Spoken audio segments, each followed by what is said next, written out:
Hey everyone, this is Pankaj with you. Today I am going to show you about Pfpx, that is Professional Flight Planner X plus Aivlasoft EAB plus my small flight on FSX using PMDG 737800.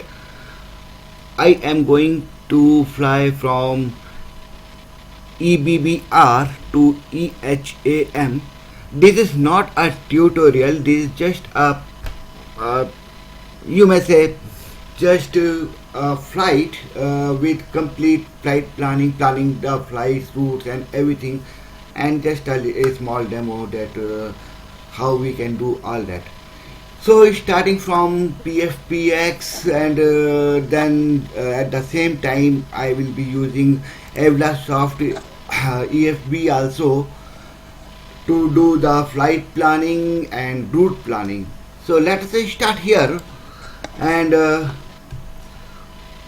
starting from configuring aircrafts, how we can add aircrafts. Though I already have aircraft, but for just for a demonstration that how you can add the aircraft, I am going to show you. You can either click here and click aircraft manager and choose from here new aircraft, or you can even click on this and then click new aircraft and to add your new aircraft. So clicking new aircraft, here it is. You can give the details here regarding your aircraft. So for example, I am going to use add A321 212.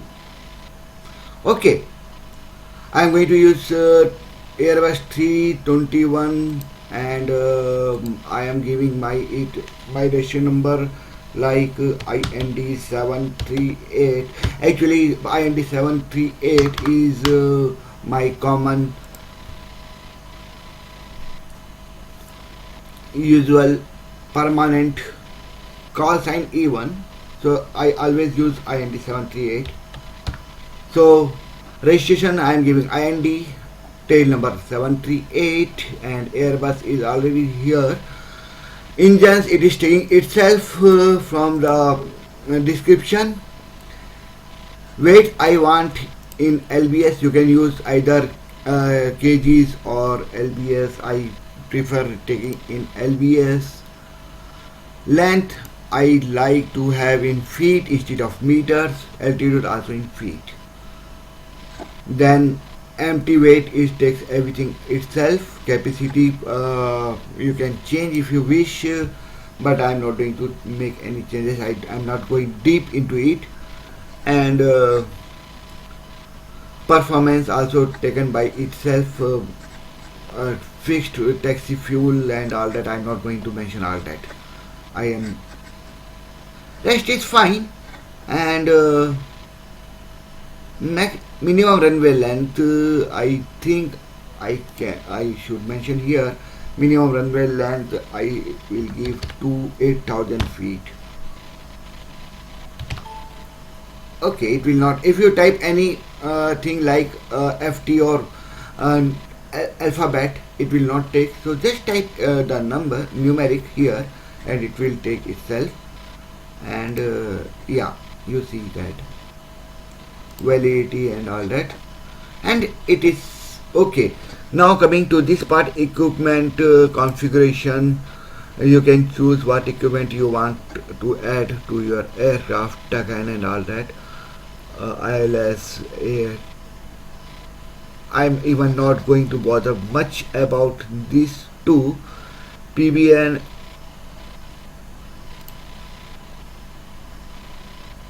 no, I'm not going to touch anything of that. Add ETOPS. Okay, fine. Let me save this and save aircraft. Okay, here it says that IND is already taken, so overwrite it. No, I don't want to mess up. So instead of registration IND, I better type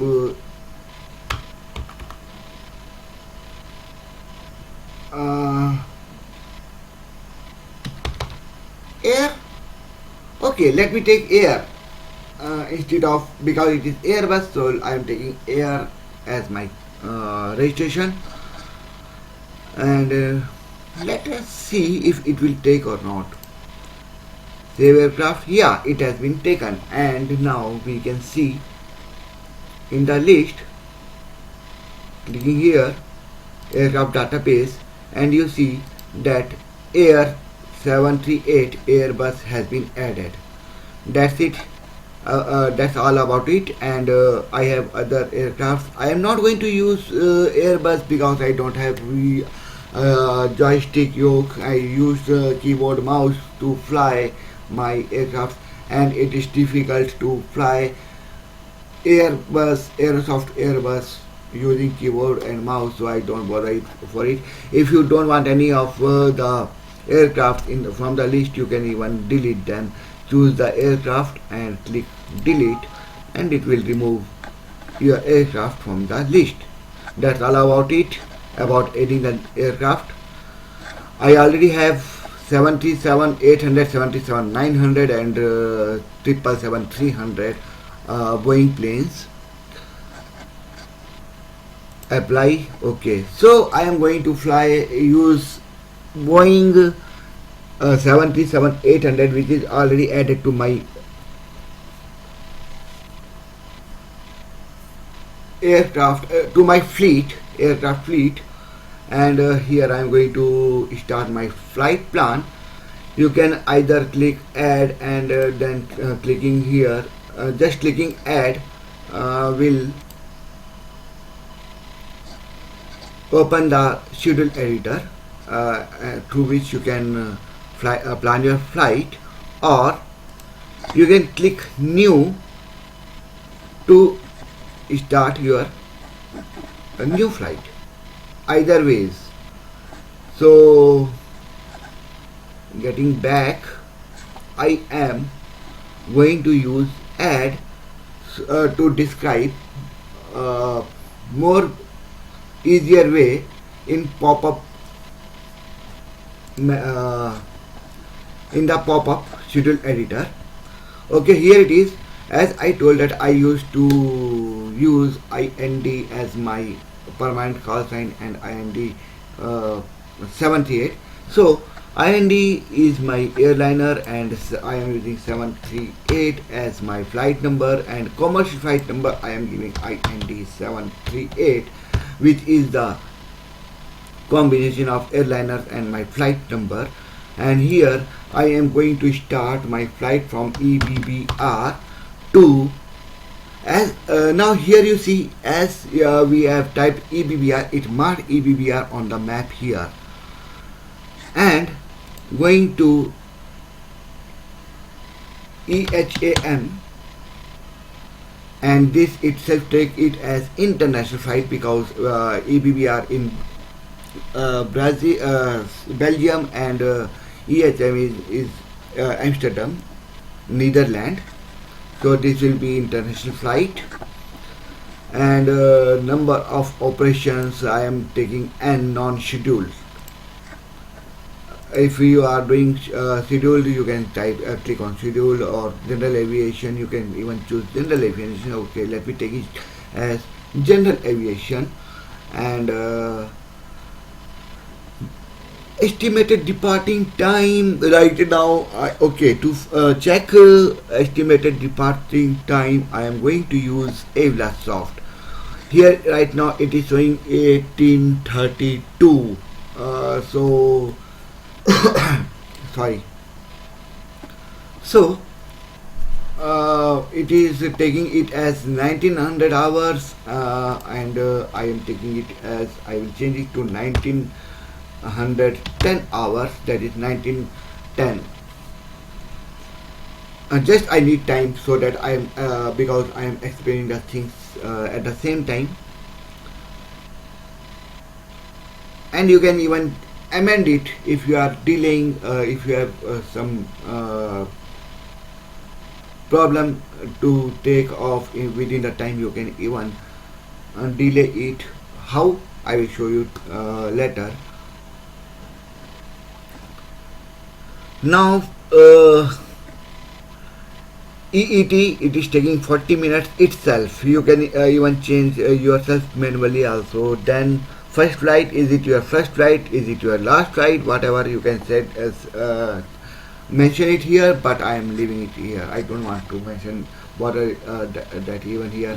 Now here, aircraft type. What type of aircraft you want to use, you can select it from your added aircraft list. As I say that I am going to use Boeing 737-800, so I will select my 738, and the 738, it will take itself that how many passengers, because you have already mentioned in your when you are configuring your aircraft. Maximum cargo, I am not worrying about it because I will take it manually. It will take itself later. I'll do that later, and that's all about it. Nothing much to do, and I'll click save. And here my schedule, my plan is not plan is set, it is schedule. Now I'm going to plan the schedule. You can either open it double clicking here, or you can select this, whatever you want, like this or like this, and click on plan flight, and it will open all that. As we have already previously described the flight and aircraft, so nothing we have to do here. I am going to start payload. I am taking it as random payload, like I will assume I will get near about 161 passengers, perhaps something like that. You can just assume it. And adults out of 160, if I assume that I will get 161 passengers, so out of that, how many adults you want, how many children you want, and how many infants you want, you can mention it manually. Like I am taking 156 adults and 5 children and 0 infants. So as soon as you mention it, it is taking itself evaluate how many baggages are there. Now baggage is already taken. If you want some cargo, you can mention it here, how much cargo you want. For example, I am taking 4,000, but it is exceeding the maximum zero fuel weight, so it is marking that in red. So that is not a perfect, so I will reduce my cargo to 3,500, and as it is also exceeding, so let me reduce more. 3,000 is also going beyond zero fuel weight. 2,500 payload maximum minimum I am taking.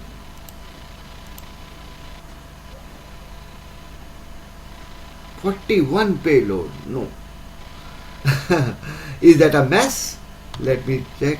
1360 2000. Wow.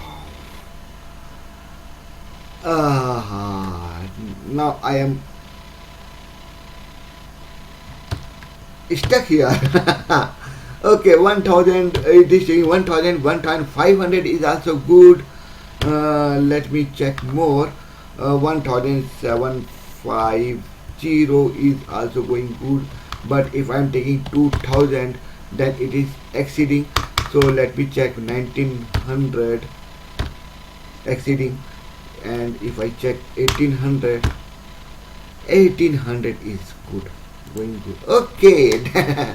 So I now here I will be having uh, 4616 lbs plus 1800 cargo, and my maximum zero fuel weight is not exceeding, and it is perfectly fine.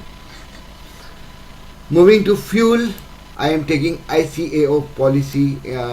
I'm not that is for European regulations, that is for international fuel plans, and you can go through it whatever you want. If you are flying within US region, you can use US region, Russian region, and European region, and all that. But I am taking international fuel rules, ICAO. That is the most easier for me because I am flying international. Or you can, yeah, you can even use EU, European regulation, because I'm in Europe. I will take it European regulation.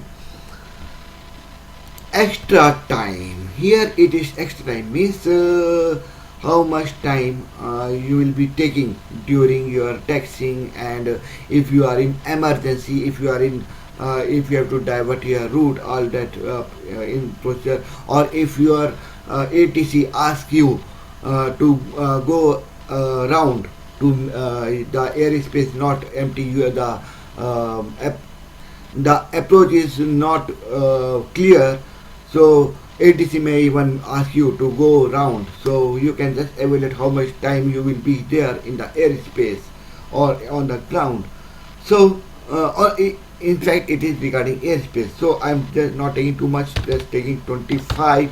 You can take it between 20 minutes to 40 minutes, not more than 40 minutes, because going beyond 40 minutes will be too much. I am taking 25 minutes extra time, assuming it. Extra fuel, I am not sure how much I should take it, so I'm just leaving it as it is. Hold time, you can mention whatever hold time during your taxing. Yeah, here you have to mention hold time during your taxing, because sometimes the aircraft is on approach, and ATC may ask you, the ground may ask you to hold before the runway, or might be the traffic on the taxiways and you are lined up, so you can just assume that how long, if there is too much traffic on the ground to the runway, then you can just assume how much time you can take, it will take you. For that I am taking I am assuming that maximum it will take 15 minutes, so I am mentioning 15 minutes here, and that's all. Taxi fuel, it is already mentioning taking it as taxi fuel 260.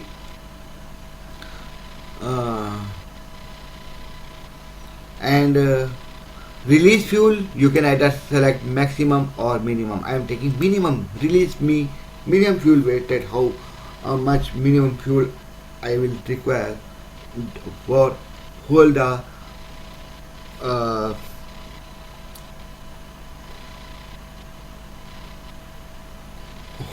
the operation.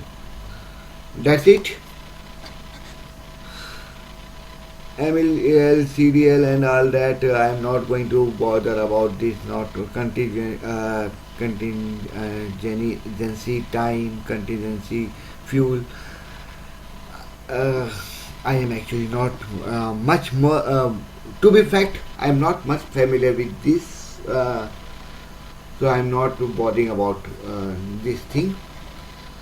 So I have just taken did my fueling. Coming to route, if you know the waypoints, you can manually enter your waypoints. If you don't, you can just click on find, and it will find the route for you. So that's my I am selecting find route for me, and it already made a flight plan for me, which seems good, not so bad. So it is okay for me. Alternate destination. Now here you can select number of as many means four alternate destinations. I am taking just one. Excuse me, please.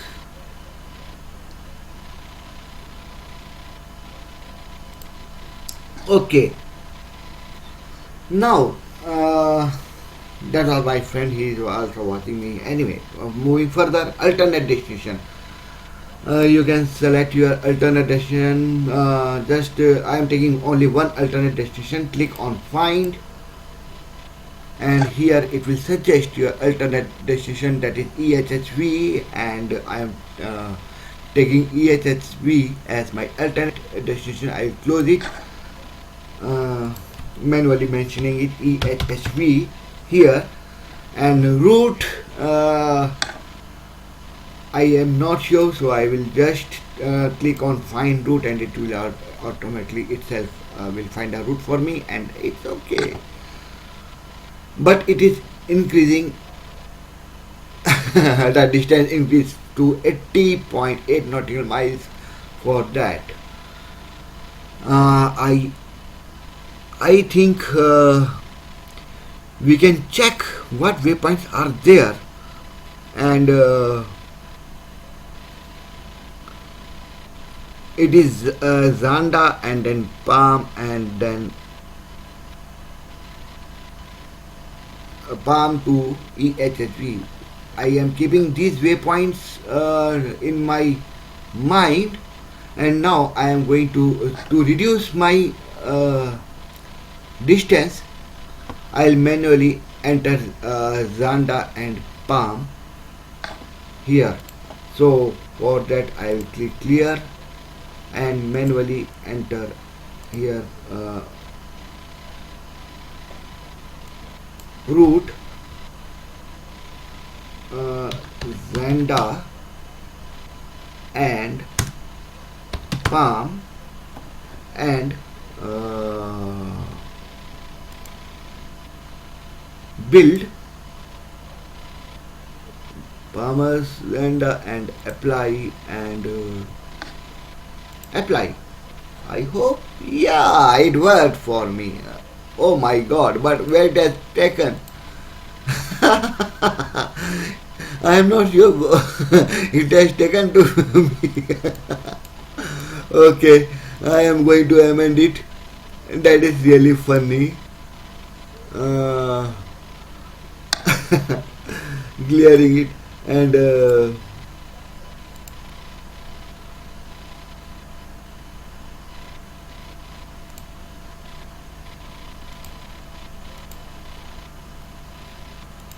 let me take Palm. Manual edit. If I take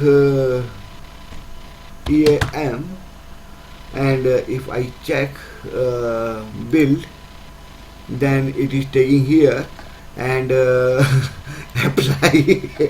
Okay, it has taken Palm here, and that's perfect. It has come to 32.3 nautical miles. That was funny. I am still laughing on that. Now it is perfect. We see that EHM, then going to like this, and nice. So we have built up the flight plan. Now I am going to validate. Click on validate here. It will, and then click validate. And here it is showing no error, so we can proceed ahead, and close. And here compute flight. Now it is giving me one warning, that is because of weather. Upper wind forecast not available, because my weather is still updating. So I am not ignoring this warning, and going back to schedule, and clicking on it, complete flight, and release. Okay, I click release, and now my flight plan has been released. So according to this, I have to take off at 1910 hours, and right now it is already 1848 hours. So let us find out if I will be able to do that within the time or not. If not, then I have to amend that time again. I have to reschedule that time again. Now after as my flight plan is released, so let us have a look here what it is all about. Clicking on details, it is giving trip 279 to, I'm not sure what the trip, that is the trip plan. I'm not sure what is trip related to. Continuous, okay, trip is related with the continuous and all that. I'm not bothered about it. Continuous percent, it itself calculate itself 5%. Alternate is taken 1219. I am not whole time hold. Oh, that is related with fuels. Okay, trip fuel 2797 lbs continuous, it is taking 418 lbs. Alternate distance, it will take 1219 lbs. Final reserves will be 2500 lbs, and whole time it will take 1254 lbs. Minimum takeoff fuel 8000, minimum extra 2090 lbs. Taxi, it will take for taxing to 260 lbs. Released, total released is 10,546. They have released 10,546 lbs for the complete operation. At EHM, I'll be having 7,359 lbs remaining, and payload I'm having 41,174 lbs. Fuel is 10,546 lbs. So that is my released fuel that I have to use for the operation. That's fine. Flight plan, it is giving me hold up, showing all the flight plan here, including my route and everything, my departure, arrival and all that. ATC, that will show when as I am online. It is giving the information about my flight plan, EHM and MEDARs and everything. Weather condition, weather warning, upper weather warning is already it said that it is not giving. So MEDARs is here. 1012 is the altimeter. I am not sure you guys know how to read the MEDARs or not, but I am just going to give a small brief description about this. First is EBBR, that is the destination airport. It is showing that MEDARs about destination. EBBR is the destination airport ICAO. 2817 20 Zulu, that is related. First three digits 281 is the wind direction, showing you the wind direction at it means the wind direction is from west 281 degree, and at 7 hours 20 according to 7 hours 20 minutes time, that is Zulu time. And here it is showing variable 220 degree It may vary between 281 to 220 at the speed of 8 knots. 220 degree at the speed of 8 knots, that is 08 is the wind speed, where it may vary between 281 to 220 degree. Few point is 48. Temperature, this 23 by 13 is temperature and dew point. Temperature is at EBBR is 23 and dew point is 13, and the altimeter is 1012. That's how you read your METAR. EHM METAR, 281 degrees 72 7 Zulu time, 7 hours 25 minutes. Wind condition is from 240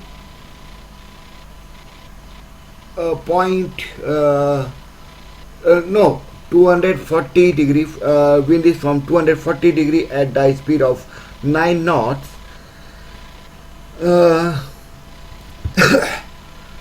It will vary very well. V is denoted for variable. The variable will be between 180 to 310.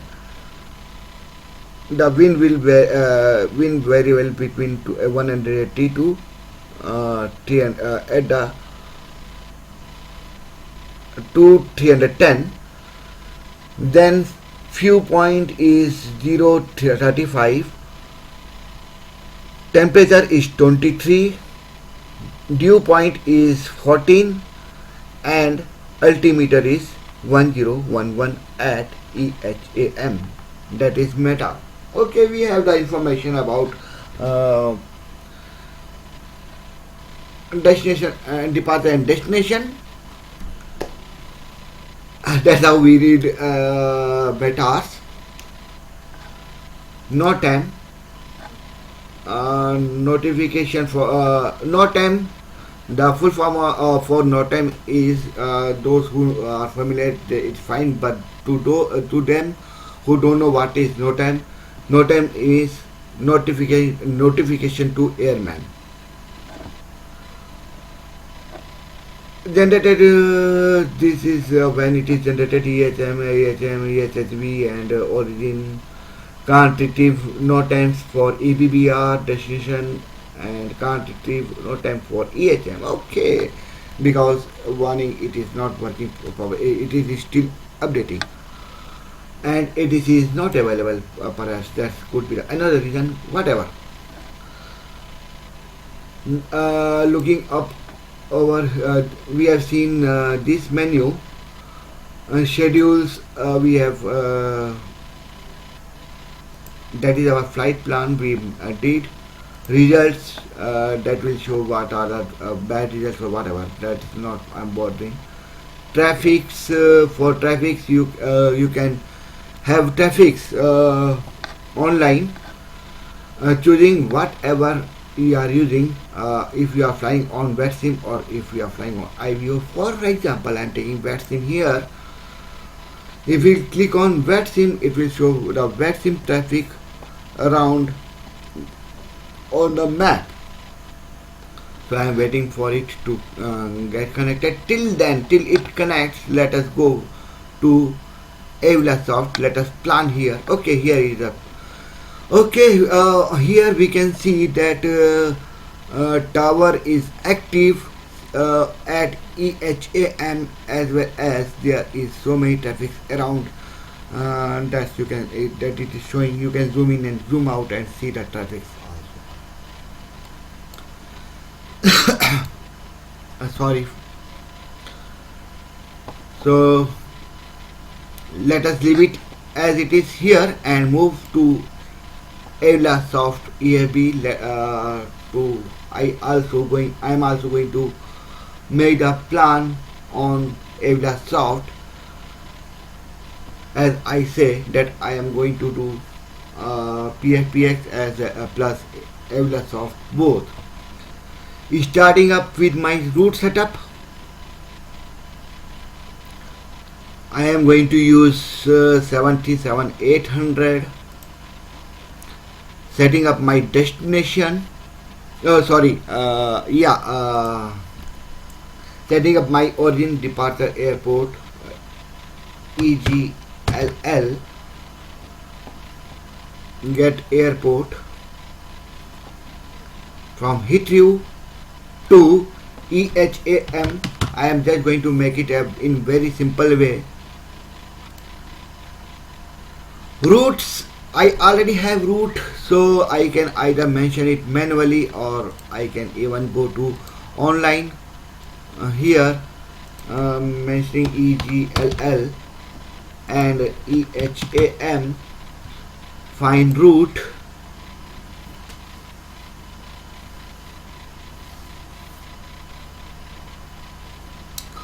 Okay, it is giving something different. No, oh, I'm EGLL, that's the reason. It should be EBBR. I meant that. EBBR, let me change it. EBBR.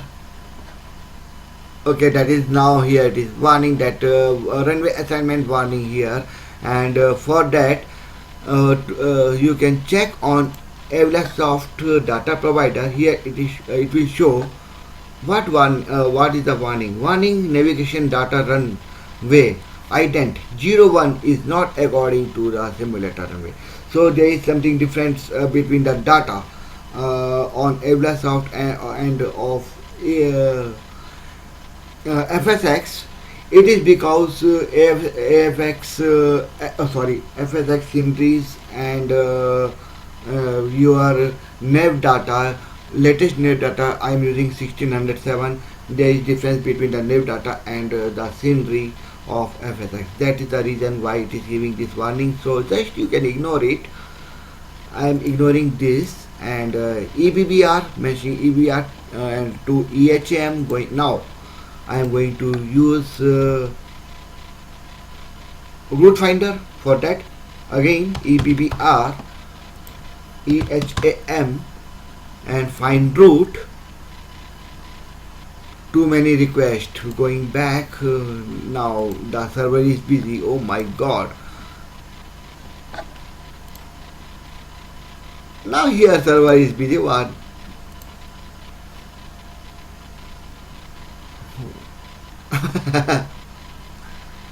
Okay, it is working now. Yeah, here I got Helen as my waypoint. It is same as I got in Pfpx. I got my route, departure, destination airport, my aircraft, and now I am going to get network. I am going to fly on VetSim, so I am taking VetSim as network, clicking start.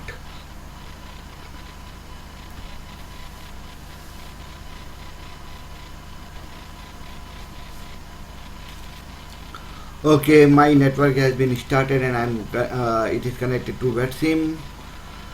Total distance 103 nautical miles, greater distance is 85 nautical miles. I presume that it will increase after planning. As we know, it has increased some. That is near about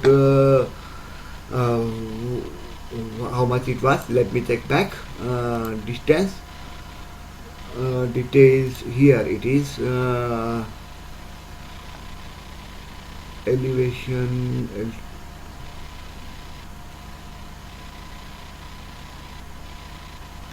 32 for EHM, pass cargo and all that.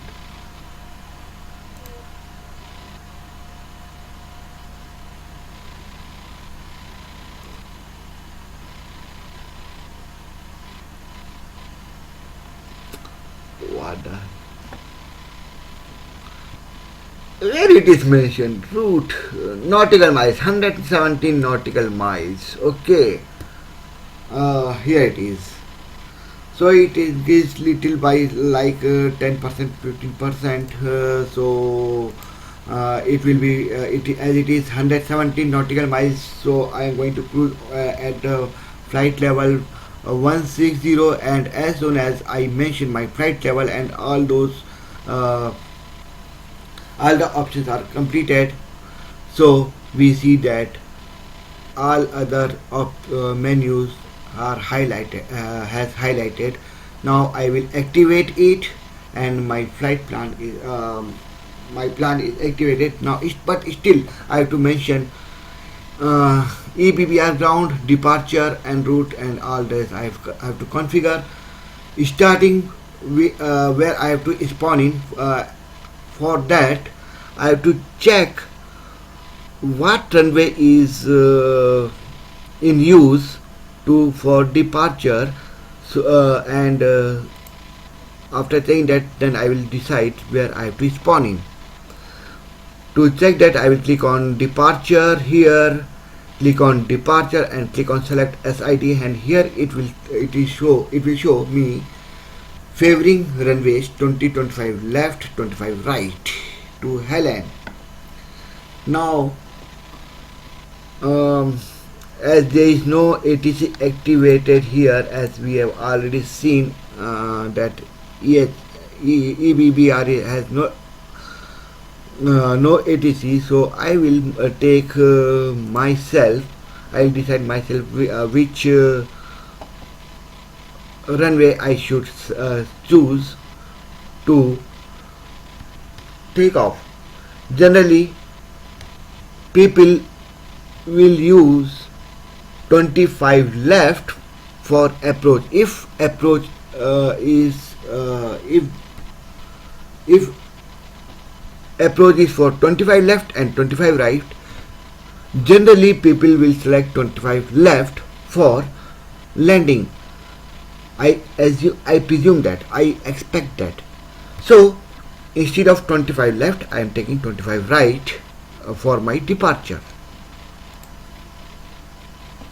I am minimizing it. So I have decided I am going to take off from 25 right.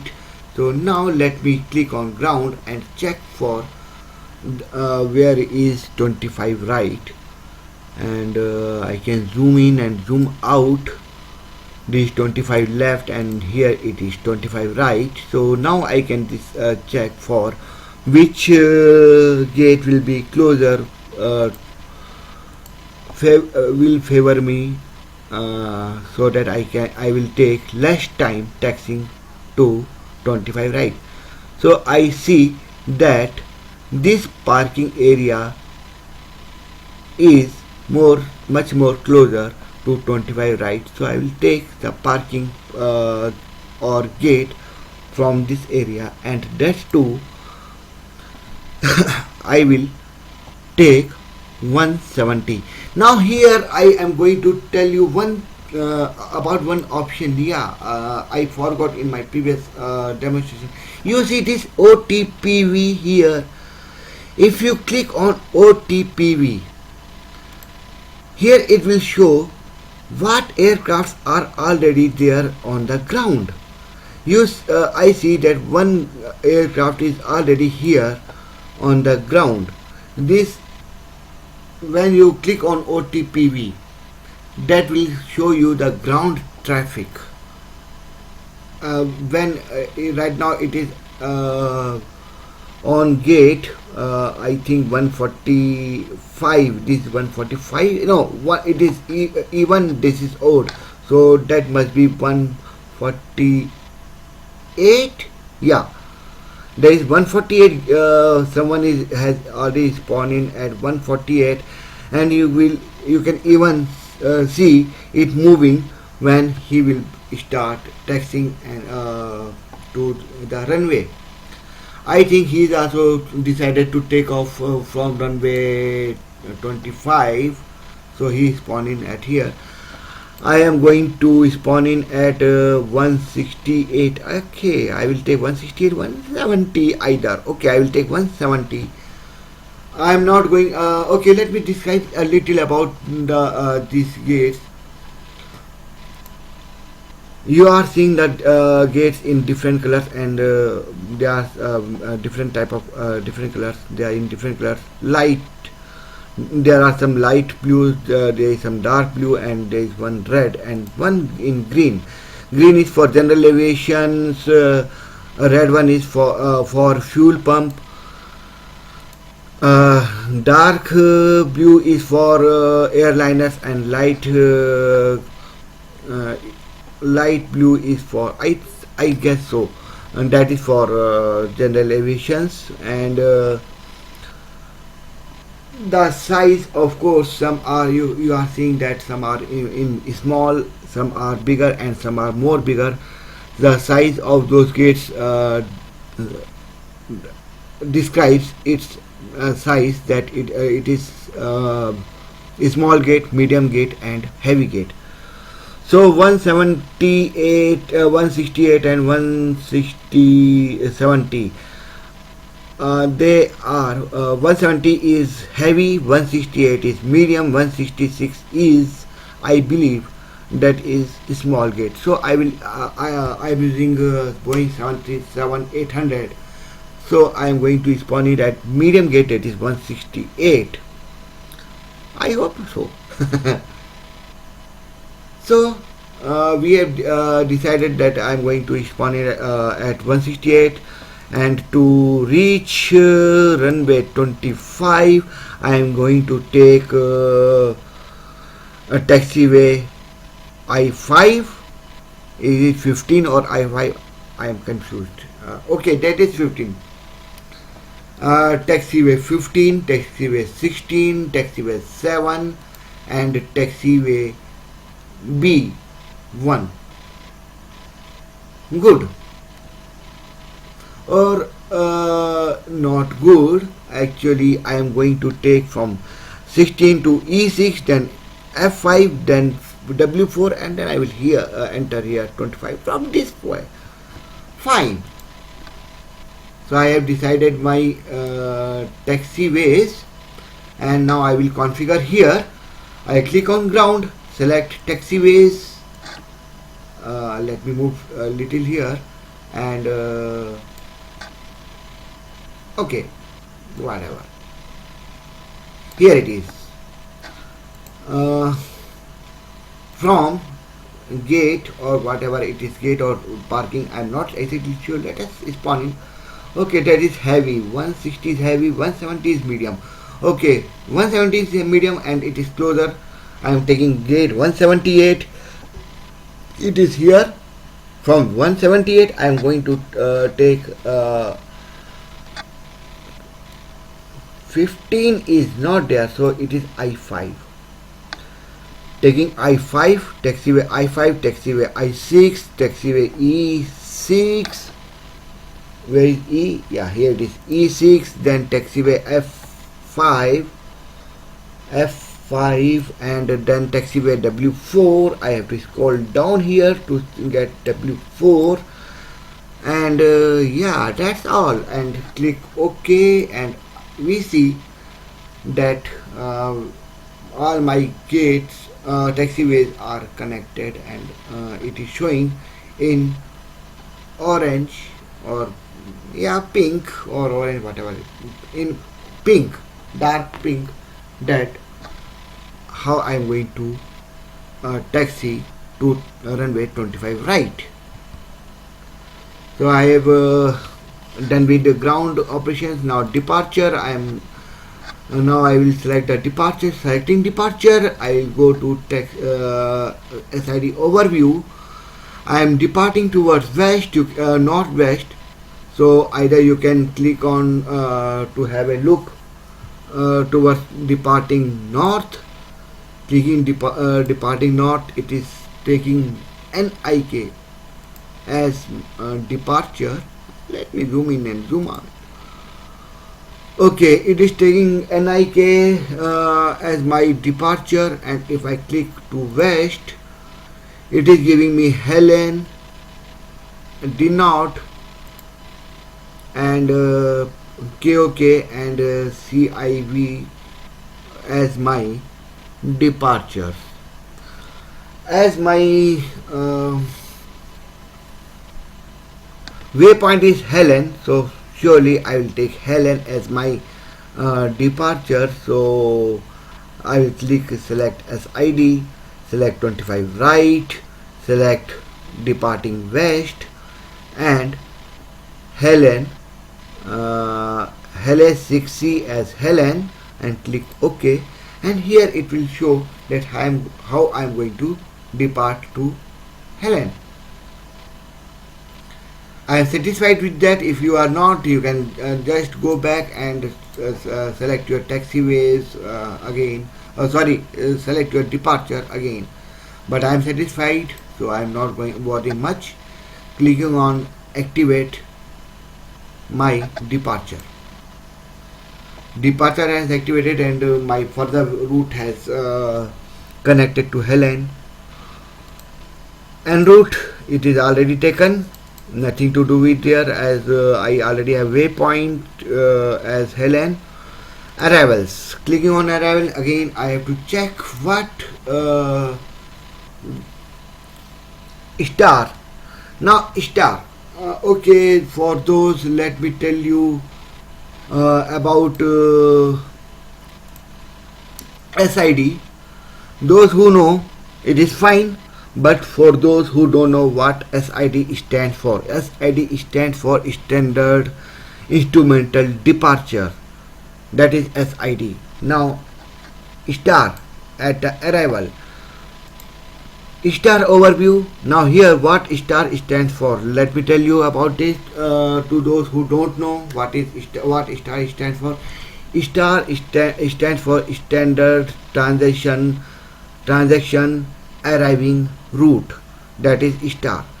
Standard Transaction Arrival Route. That what star stands for. Star overview. We are coming from south. Okay, that is southwest, but much towards south. So of course I will check arriving from south, and arriving from south, it is giving me river and anything more, not at all. And Helen also, yeah, here it is. So we can again take it Helen. Let us check it out. Arrival runways are 18, 36, 27, 36C, 18C, and all that. But we should not forget that ATC is also activated. So for that, let us go to EHM ground and have a look that how what is the situations of the runways at EHM. Heading towards north, we have 36C, 36 right, 18L, 18C, at 18R is heading towards south, while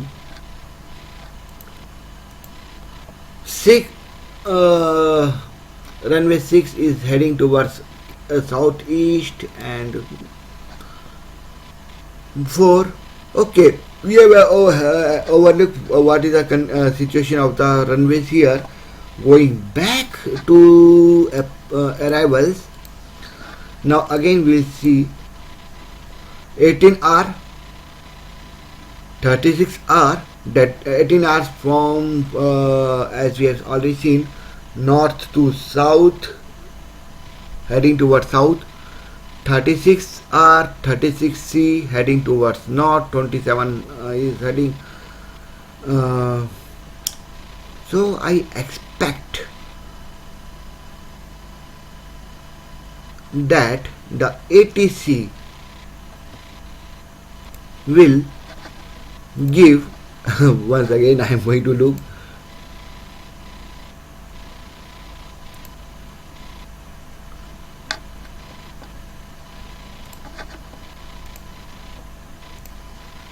Uh, 36 or 36C. I presume that ATC will give me 36 right for arrival. I hope so. So for right now I am selecting 36 right, which I will change further if in case ATC gives me some other uh, runway for approach, but for right now I am taking it 36 right. I am coming from south, selecting south, Helen 1. I am again having Helen 1, so I will take Helen 1 as my star and click OK, and here it will show that how I am going to approach. I am satisfied with that. Click activate, and here is how I am going to make arrive. Coming to approach, click on approach. Nothing much to do here. 36R is already selected and I only have to select 36R. Here you can choose if you want any transition point. You can select transition point. If you don't, you just leave it as it is and click OK, and you can zoom it and zoom out that how you are going to approach. Here it is coming, of course it is coming from river. River is surely falling on the way, so I better take river also. As it is coming from southwest, I will take river as my transition point and click OK and select activate. Now it will show, oh my god, that is I did a wrong thing. I shouldn't have taken river as my arrival. Okay, now how you have to remove any of such, if you fall in any such condition, how you remove. Let me tell you, reselecting will not help you. If you think that just you will select this and then this, selecting this and not selecting this, it is not going to help you. For that, how you have to remove, let me tell you how you can do that. We have already seen that reconfiguring is not helping, so for that we have to go to the route, check your waypoints here, and you see river here, and as we don't want river, we go to modify, go to approach, click on river, remove star, and you see that river has been removed from the list. Once done, click done. Don't forget, each time you make any changes, don't forget to click activate. Always click activate. Now still we can see, still it is not so good. Yeah, going back again, going back, activate, and let us remove some more waypoints. Okay, after Helen I am going to insert river. I will select river,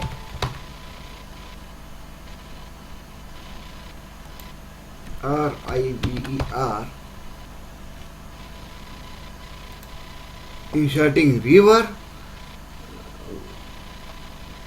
Where it has gone, let me find out.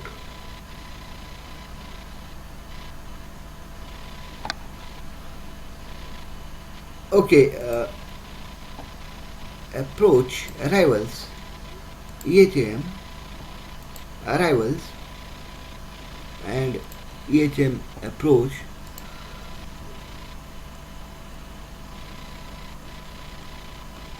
Oh, I did something wrong. I should have click on root and click on Helen and then click on select. I should have selected from, now I should have mentioned here RIVER, not even at this point. I think somewhere else. Okay, we'll do it later. I will show you later what we have to do, but I'm going to remove the waypoints first. All these waypoints after EHAM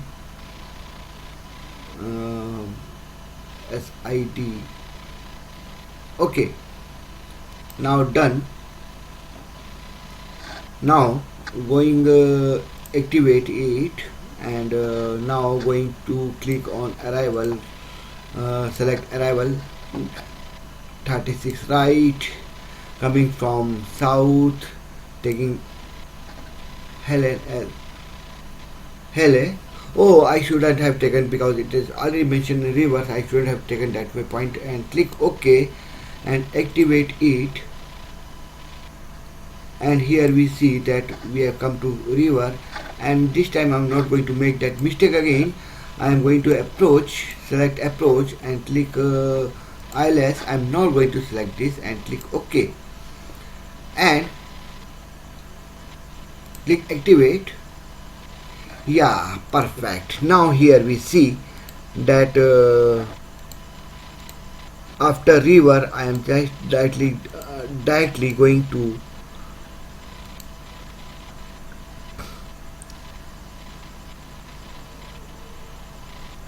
vectors, and that looks perfectly fine, and my flight plan is finished.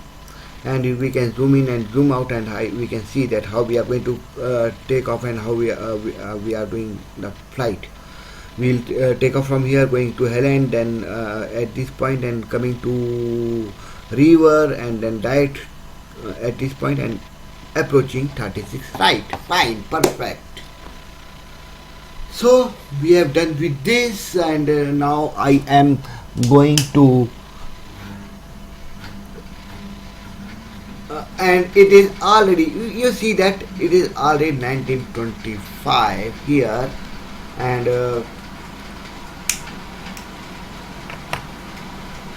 we have in Pfpx we have mentioned our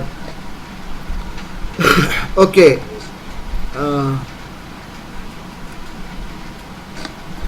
we have scheduled our flight plan. According to this flight plan, it is 9:10. We are already late, so we have to amend the time. We have to change the schedule for departure, and it is showing delay by 01. We have not delayed yet, and departure yet, and it is, you see, as we have not responded, and it is keeping on delaying. How delay time. Anyway, not worrying about that. We can do that again, and we have done with this EHM ground. I'm not going to do this ground thing right now. I'll do it later after landing, because configuring right now will be not better for me to do right now.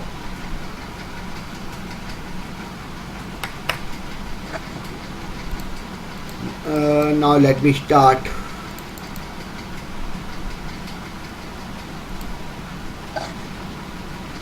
My simulator till I configure the time on Pfpx, as it will take time, so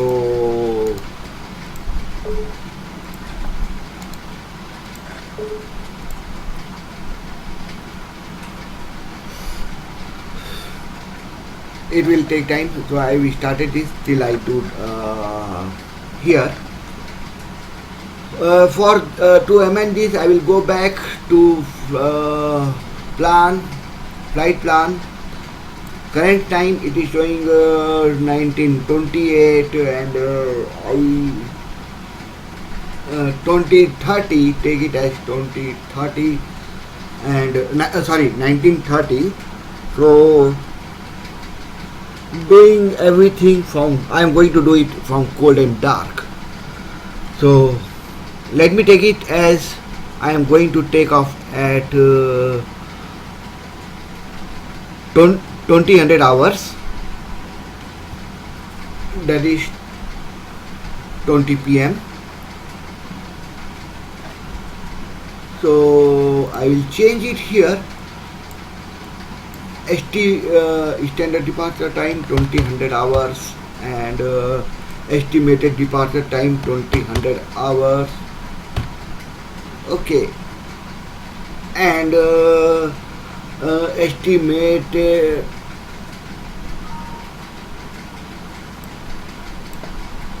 EET, I will taxing plus go arounds and all that. I will I think I will take like I will take like 55 minutes. I can, or 1 hour. Okay, let me take 1 hour. 0100. No, that will be too much and to do. So I think let me take it 55 minutes. Estimated arrival time 55 minutes, and rest is fine. And again, when each time you do any changes, you have to compute it again. Compute flight and release. Okay, so I got the new flight plan here. Continue, yes. So I am deleting the previous one.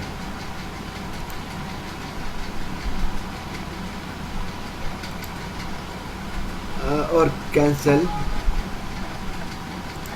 Select it, cancel it, and then delete it.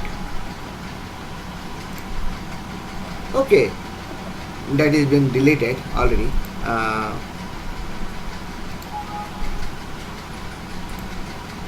Yeah, that's better.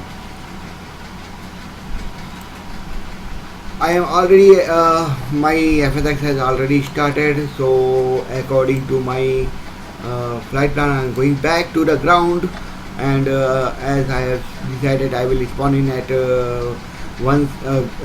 gate 170. So I am spawning at EBBR gate 170 from the list. Yes, click OK. I have some mess with vaccine, so right now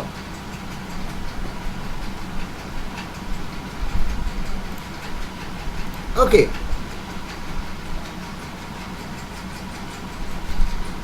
Now I have to spawn in at gate. So starting now. Okay, here you see that the aircraft which was here has started taxiing. You see that it is moving here. It come from that point to this point, and you will see that it will keep moving ahead. Later you will notice the changes of its position time to time, showing its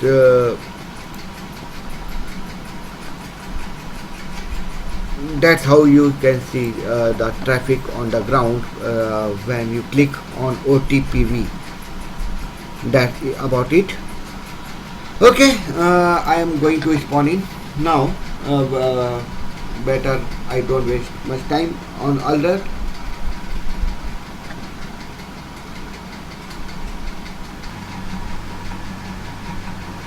Okay, so I have spawned in at EBBR, and I am at gate 170, and right now I am at cold and dark position of the condition of aircraft, so that I can even show uh, how to do cold and dark also at the same time. This will be the complete flight. Okay, so let us start with it. Cold and dark, and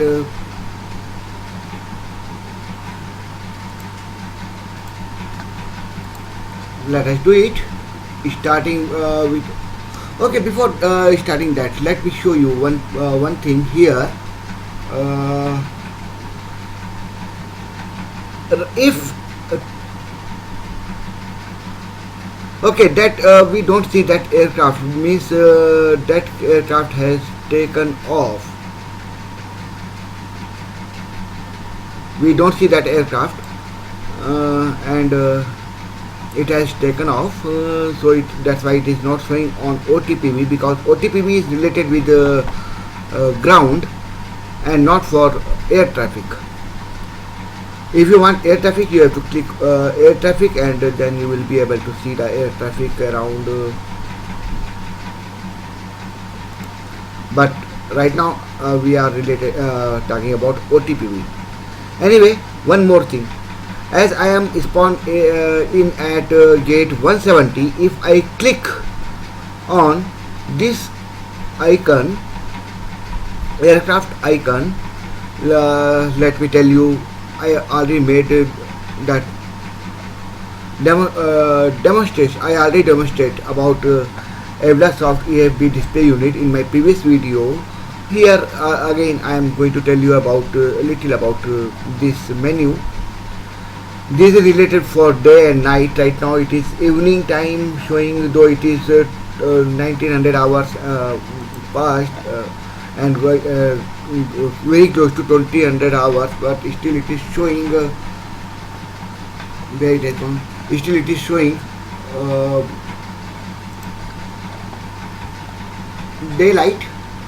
I'm not sure why it is okay. Might be that could be the situation, or it is some glitch of Pfpx scenery, Pfpx, whatever. I'm not so much bothered about it, as it is still daylight there, so I'm using it daylight instead of evening. And this for zooming in and zooming out.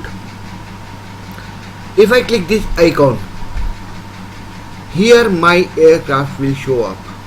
You see aircraft come up, and if I click it again, it will off my position.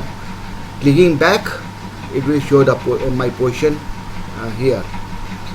And as I will be moving, you will see the aircraft moving on the map here. That's it about these menus. I'm not sure this to expand it to full size, clicking it, getting it back. I don't know what exactly this one is related to, and I'm even not bothered for that, so let us forget about it. Moving further. Okay, I have to start from cold and dark. Here I'm going to do it. To start from cold and dark, going to overhead panel. I have to do like that. I'm not using the keys or other that shortcut keys to change the views, as I don't have joystick, and I have to use keyboard and mouse to fly and to do everything. So going to overhead panel, to start up from cold and dark, you see this electrical section of the aircraft, and to start the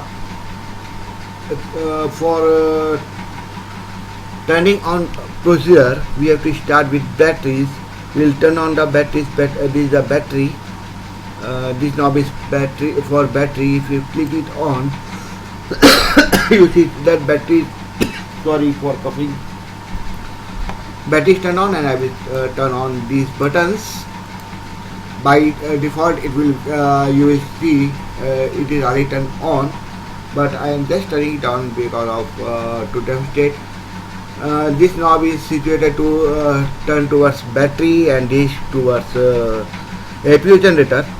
Now after turning on the batteries, we see that battery voltage showing 24 and DC ampere is minus 37. That is perfectly alright. Now we have to start generator. So we will go here, and this switch is to start generator, and this switch is, these two switches is for APU generator supply bus for rest of the aircraft for electricity supply. Turning on the APU generator on, and click start. I am waiting.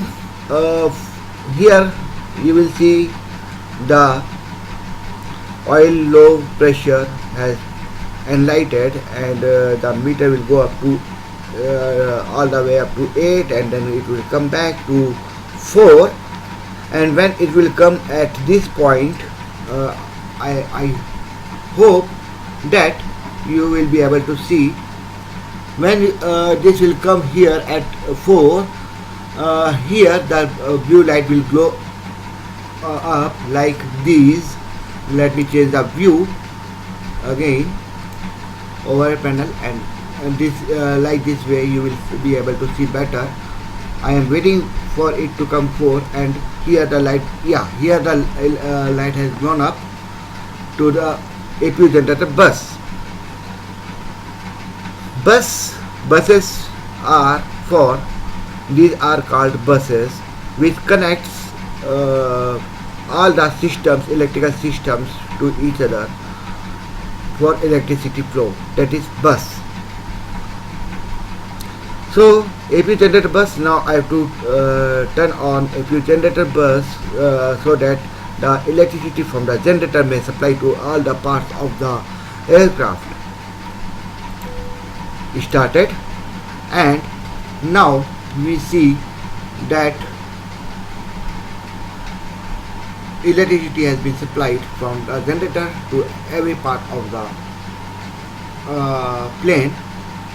And now I will turn on the one fuel pump, so that fuel flow may go to the generator, and let us do the rest of the checklist. I am not going to do tests because it will take much long time, though there should be a test procedure. It should be a test procedure, but I am not going to do that testings.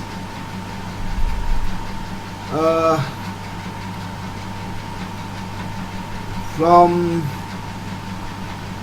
the checklist is from left to right, and from top to all the way down. So right now I am not turning on all the fuel pumps. I am even not doing the checklist right now. I will do it later. I have to start my navy graphs so that I can align my plane according to my current global position. For that, I turn it to nav and wait on DC to turn to align. Here it is. Now I will turn the same way, button 2 also, knob 2, and it is perfect. Now I will turn on the air circulation for rest part of the aircraft, so that there may be air flow throughout the cabin, cargo and cockpit. Left recirculation fan, right recirculation fan, tax turning on, APU generator, APU bleed on, engine read off because engine is not started yet. AP generator is started, so AP generator AP bleed is on, packs on, and isolation valve auto. I am skipping your auto instead of open. It will automatically take care of it. Left packs and right packs to auto, not high, not off. And rest seems to be perfect. And now I will configure my FMC and do the rest things. Ignoring this, that is for first startup, FMC and all that. Okay. First of all, I am turning off the lower display unit, that is lower display unit, to the max. Right now, for I am turning it right there. I will turn on. Let me change the view again.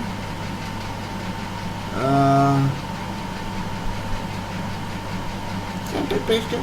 Let me check. This will work. Yeah, it is. Okay.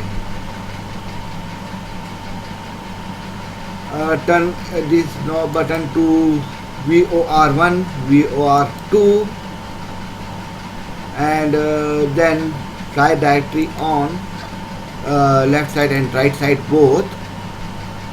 Then same way on this panel also I will turn VOR1 on, VOR2 on, and here I will turn on weather radar. I am setting weather radar on this side and terrain radar on this display unit. So weather radar on.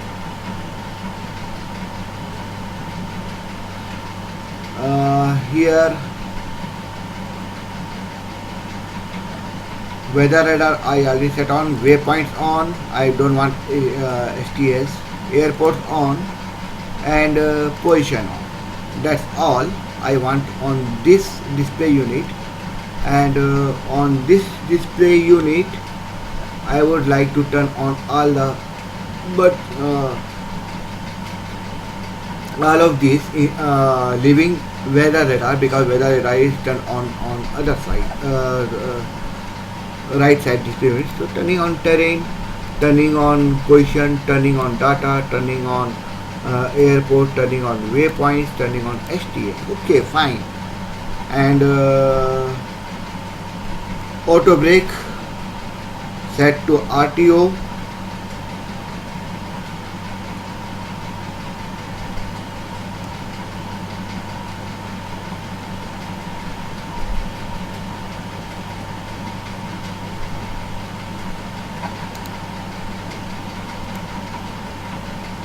Change my view again to virtual cockpit.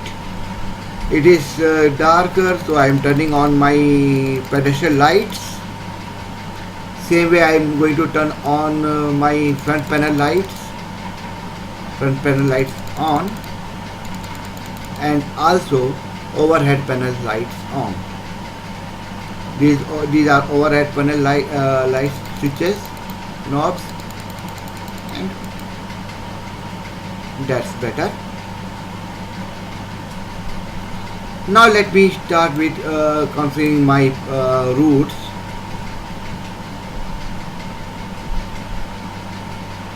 You see that I am not aligned to the according to global position, because I have not mentioned my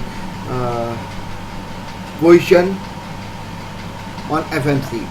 So let me do that. Click on FMC. Before that, let me do one more thing. Let me remove ground connection. Okay, ground connection removed, and going back. Now I will empty, because I am going to use FS passengers, so I don't want passengers, cargo, and all that payload uh, by default from aircraft. Fuel fuel release, I have to check from Pfpx. Fuel released is details 10,546 lbs. So 10,500 10,546 lbs fuel, and now I can start. Okay, before that let me connect to my I have not started my FSIM to connect to VetSim. Let me connect to VetSim first and file up the flight plan. Let me check how many passengers I am getting. I don't bother mentioning it on here. 150 passengers I will get at this airport. Okay, fine. So I will be having 150 passengers. My departure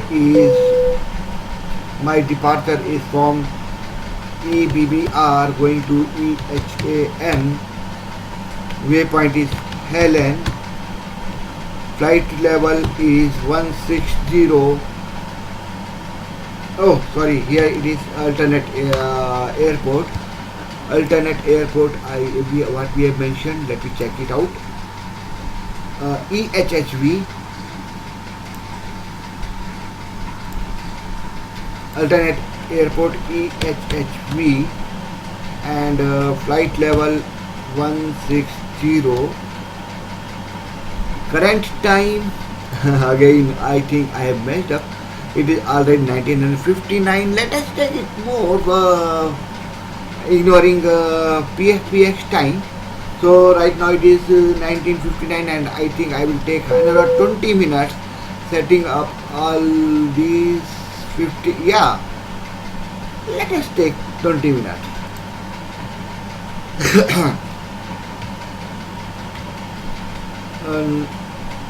I will depart at 20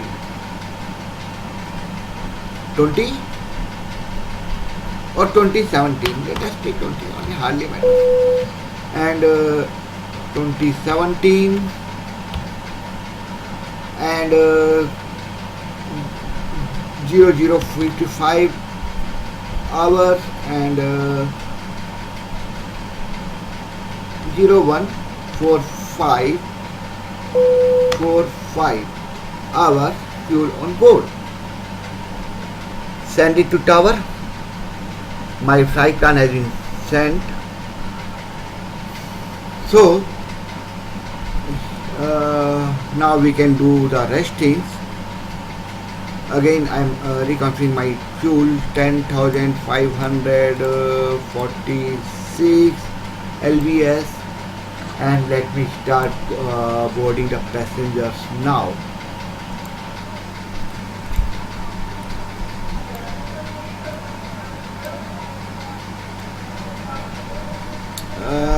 I will take how much? 8,900. Okay, let us see.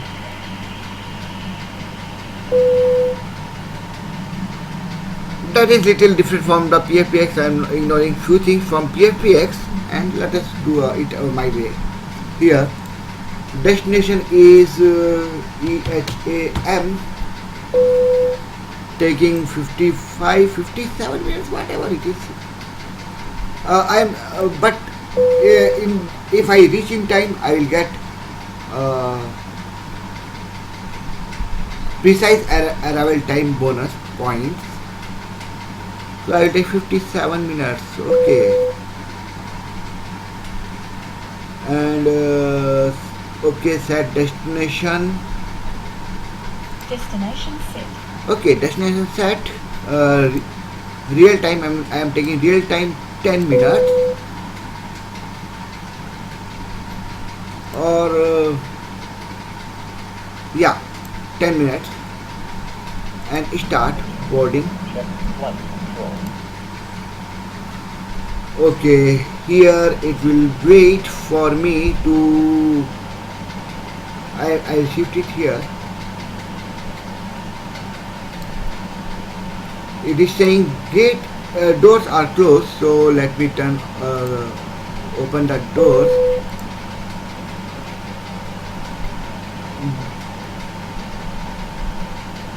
And before that, let me connect jetways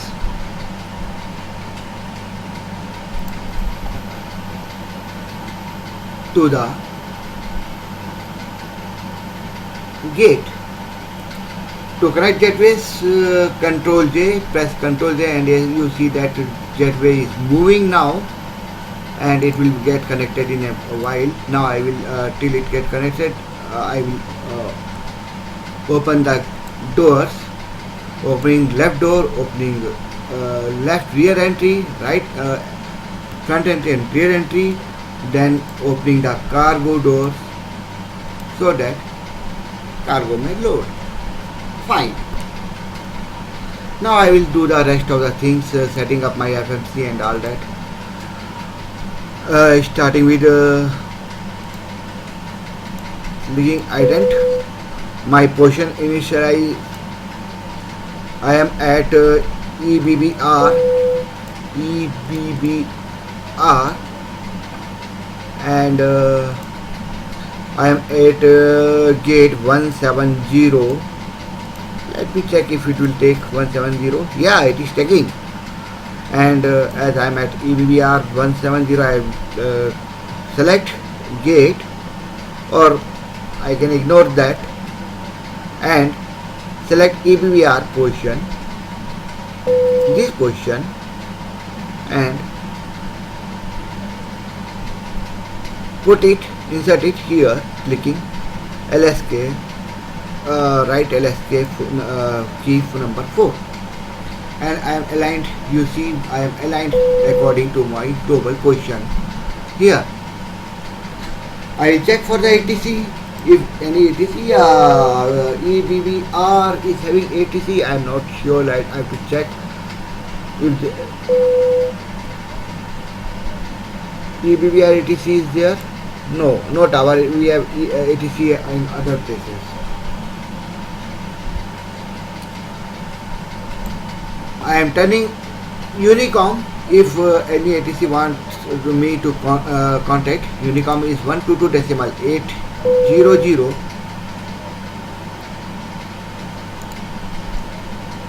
and set it active. Now Unicom is active for communication. Route EBBR, origin is EBBR going to EHAM. Waypoint is Helen. Clicking next, I have to mention waypoint, HELEN. Now here you see that there are some directions here. I will always select that first one because that will be the right position. I am taking the first one and click active and execute, and we see we are getting 103 nautical miles. But yet we have to choose our departure and arrival. So choosing departure, as I have decided, I am going to depart from 25 right. My departure is Helen. So Helen 6C, and click on route, going next page. That's fine. Again going back to departure arrival button. I am sure that you are able to see better way. Departure arrival button and clicking on arrival, and as we have decided here that we are going to arrive runway 36 right. So I will select ILS 36 right, and Hele 1A will be my star, and I'll go back and click and execute it and program, and it is giving 110 nautical miles. Fine. Now I will check that how I am going to how my route is looking. So I will click on, I'm not sure if you are able to see this button or not. I will click on this knob and set it to plan, and then let me pop it this, and I will click on legs, and here I will be, if I keep on clicking step, it will show how I am going to take off. It will show me the route. So clicking on steps and looking at the route, how I am going to, how is my route, and that looks nice, perfect, fine. Once that, moving further,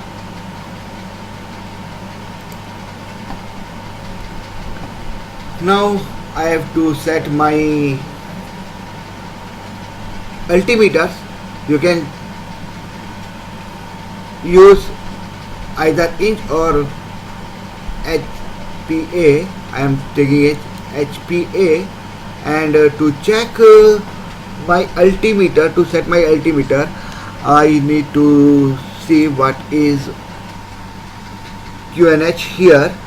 For that I am going to modules, go to meta, click on here route airport, click on EBBR, and you will see all the information here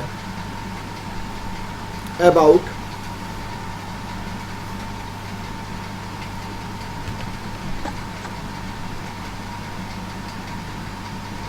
Brussels airport.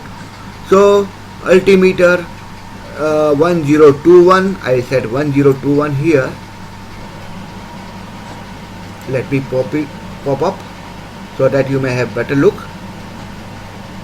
and I set my altimeter to 1021.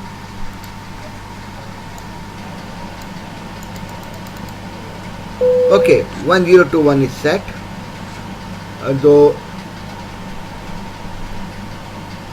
it shouldn't be 1021, it should be 1023, but I'm not sure why it is giving 1021, so I'm taking it 1021 as my altimeter. And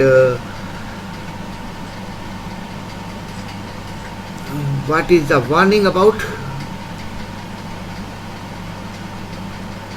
Master caution. Why?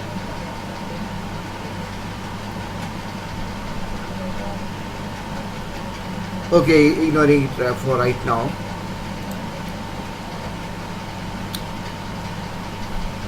Moving further, I have set altimeter, going back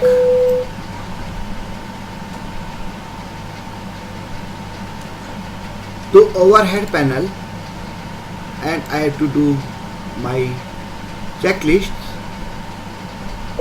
pre-flight checklist.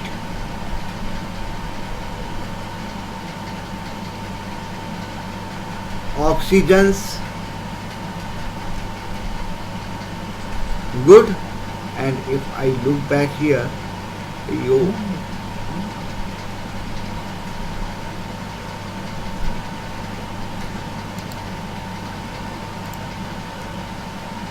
oxygen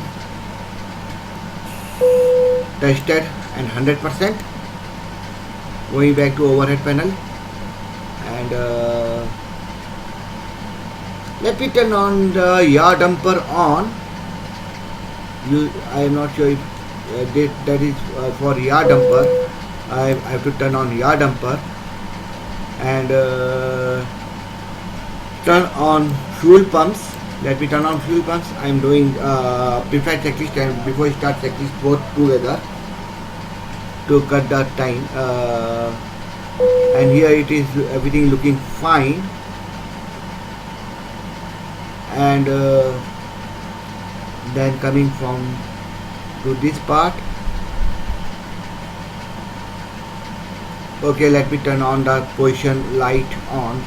Position light is on. Yeah, position light is on. Anti-color light on.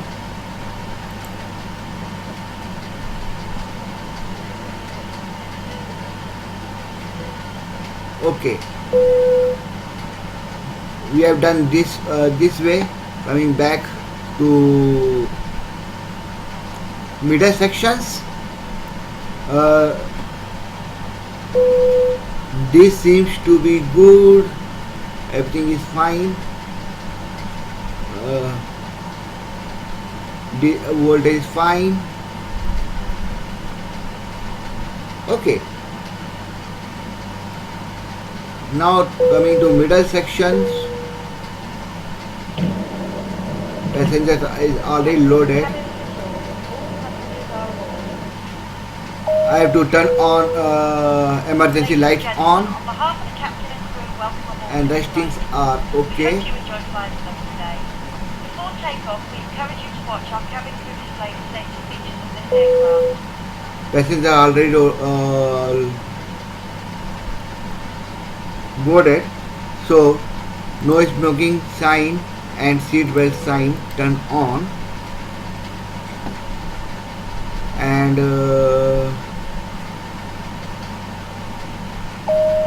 rest is fine. Ladies and gentlemen, please pay attention to the cabin crew while we display the safety features and procedures Hydraulics, of this aircraft in case of electricity, an emergency. electricity In an emergency, switches on. remain in your seat with your Both seatbelt switches to be on. In case of a drop in cabin pressure, oxygen masks will be supplied from the panels overhead. Pull the oxygen Windows mask heat to a place over on. your head. The mask can be tightened by pulling on the straps at the front of the mask. The bag may not inflate even Window though pop oxygen is on. flowing. If there is smoke in the cabin, walkway emergency lighting will display to the exits, which are located here and here. In case of an extreme emergency landing, you will be instructed to get into the brace position, which is executed by placing your head between your knees with your hands And, over your head. We would also like to remind you that all electronic devices should be turned off for takeoff, and that mobile phones must not be used for the duration of the flight. Let me turn on the compass light. This is compass light switch. I am not sure if we are able to switch or not. This is a compass light switch. Compass light switch on. That is, it's going to be dark, and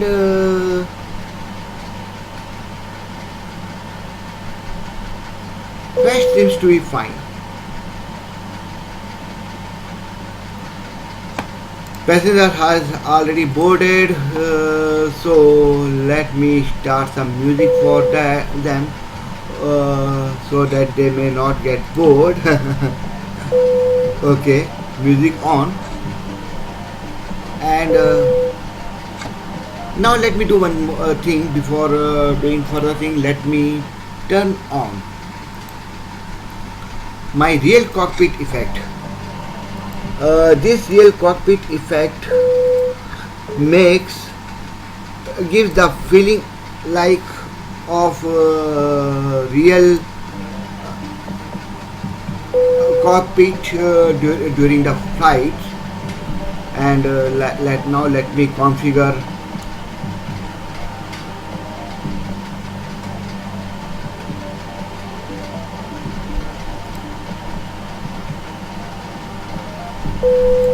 let me do my further things. Preference initials. Clicking on zero fuel weight will get gross weight. I will keep it here. I am taking 4 as reserve, 5 as cost index. I am getting 140 now. Okay, flight level. I can't cruise more than 140, so I will take 140 FL 140, and I know that transition altitude is 45 4500, I think so, 4500 here. Drag required after Helen. Okay, we'll give a drag if required. Execute it, and my altitude has come. And one limit I have nothing to do here. Takeoff limit. I will take off with flaps 10. Center of gravity. If I click this button, I will get center of gravity, and it will give me the trim rate 5.24. V1 129, VR 130, V2 142, and turn the speed on clicking ORH off button.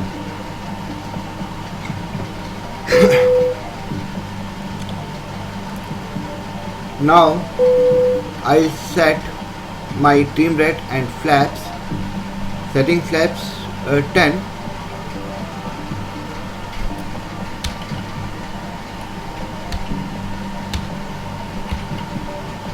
And trim rates, I will give trim rate 5.23, because 5.23 will be closer.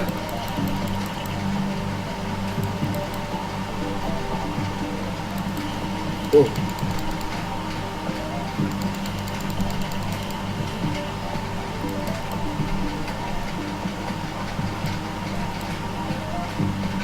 Okay, 5.23 trim rate, and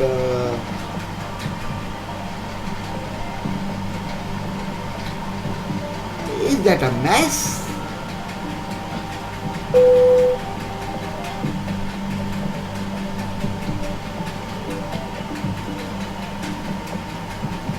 And I will set my altitude here. Oh, that is my graphic. Okay, anyway, you will be having the button here. I am not bothering for that, but you can see I will set my flight level 140. That's a little mess from graphics outside. My god, what happened to my graphics?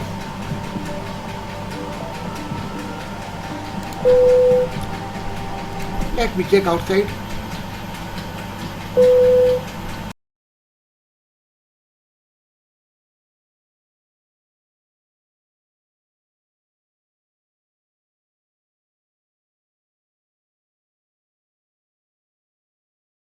Knobs and buttons and everything, my graphics. I hope I will get my graphics back.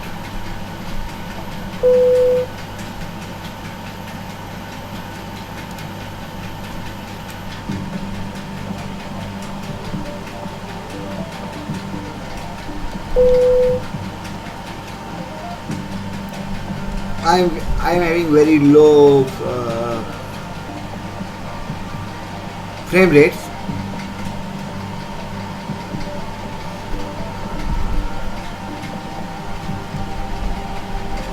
Oh my god, I am not sure how I am going to show you all these.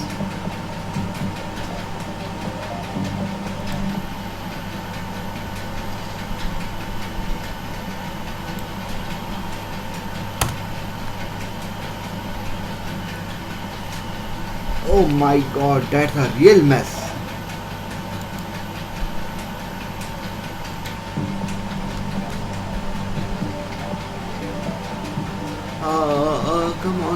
Come on. Few things come up, few things isn't come up. What the heck?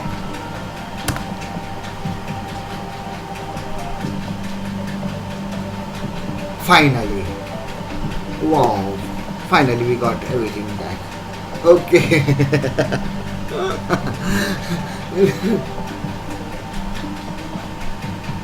Okay, we have already mentioned here, given here 14,000 feet, as we are going to fly 14,000 feet. So I will even and now here I am going to make little changes at this point in the speed.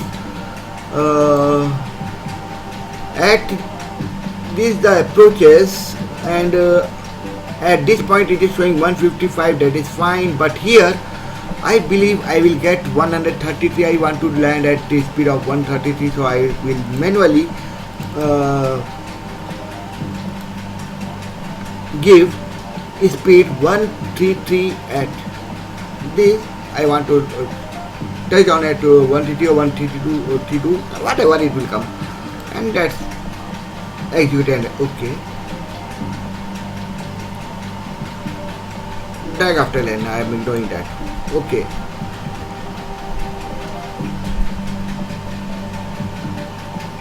My plan is completed. Let me close the doors. Doors, cargo, door close,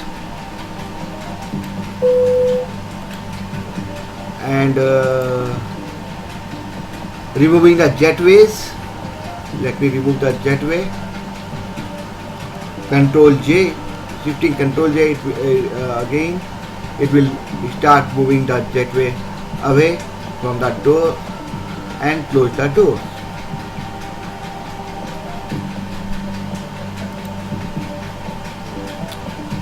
Door closed, and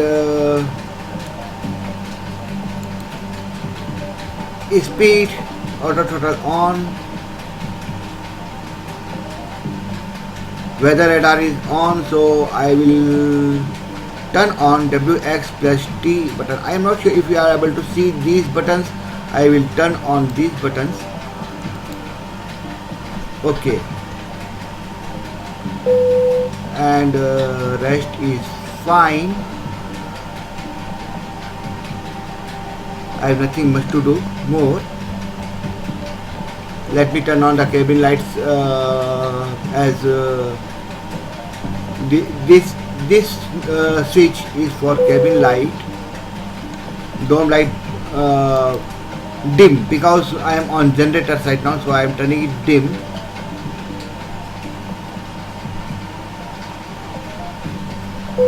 Okay.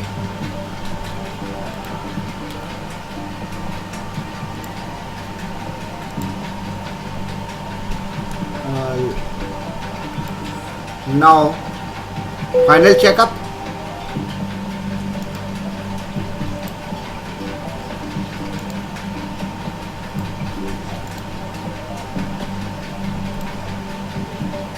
Before start, before pushback and start checklist, let me go through. Everything is fine, seems fine. That is for flash. My flashes are turned on, so the lights come up here. And having a look, it look good. Doors are closed. That is for door sections. If any door is open, the light will go up here. Doors are closed.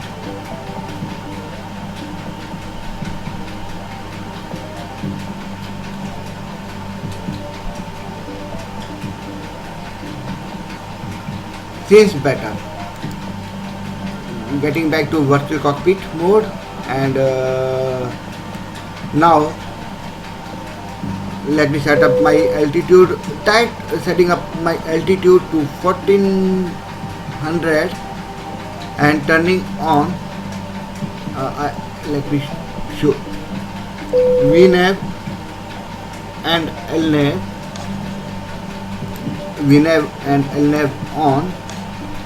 Speed I am directly taking to 210, though it should be 140 according to my V2 speed, but I am just setting it 210.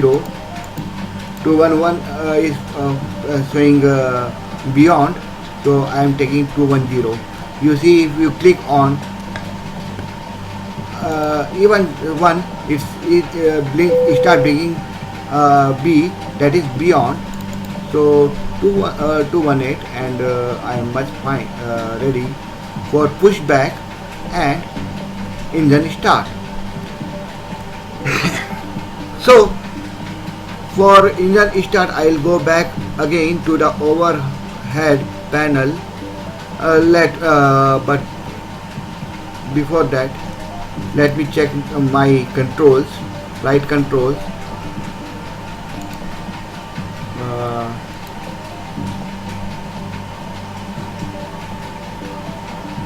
Full left, full right, center, full up, full down, center, and for radar,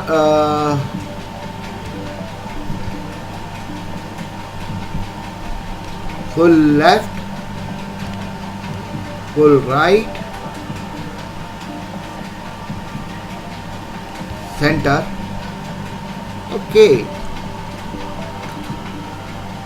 control checks completed, and now we are ready for pushback and engine start.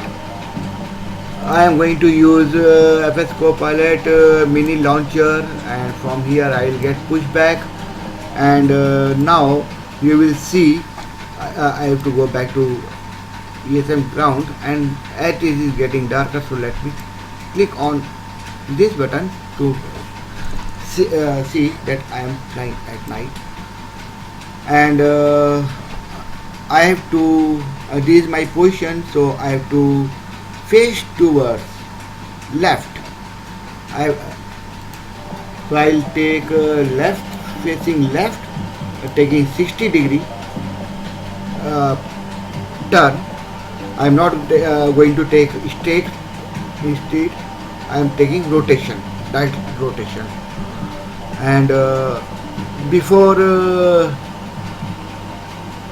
pushback and engine start, I will turn off one pack.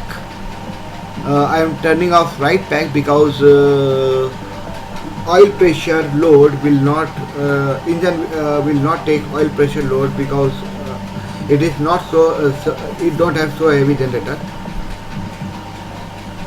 So I have turned off right pack, and now I am much ready for pushback and engine start.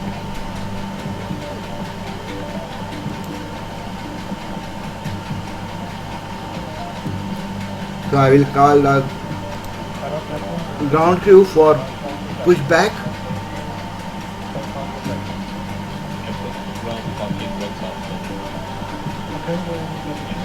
And as soon as I will start getting pushback, I will turn on my clock so that it can keep me telling that how much time I spent. Okay, now engine start sequence is 2 that 1 2 then 1. So starting engine number 2, I'll turn this switch towards 2, and in the starting connecting the knob to ground, engine 2 knob to ground, and let me pop up this. I have to wait till it reach 3, till the pressure reach 3, and as soon as pressure reach 3, I'll turn on engine 2.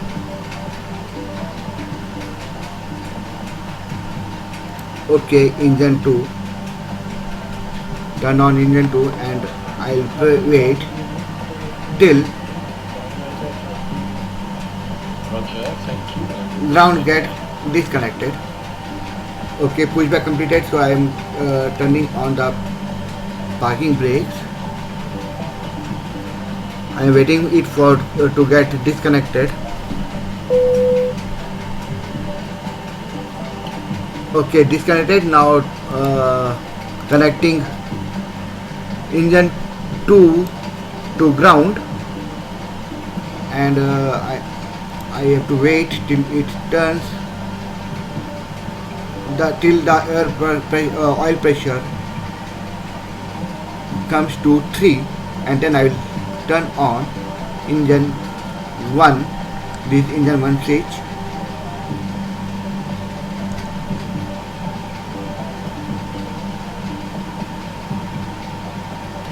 Okay, engine 1 switch started, and again I am waiting for engine 1 connecting switch to turn off.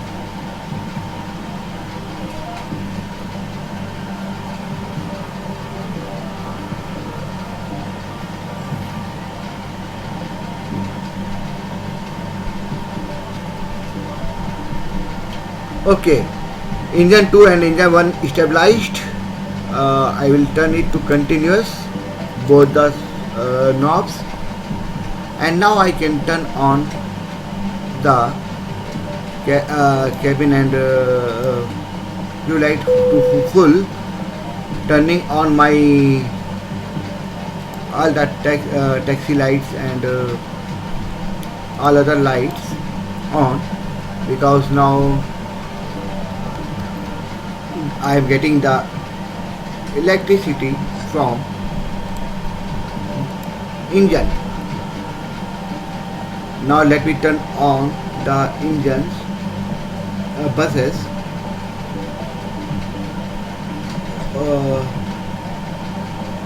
Engine bus 1 on. Okay, and let me start engine bleed.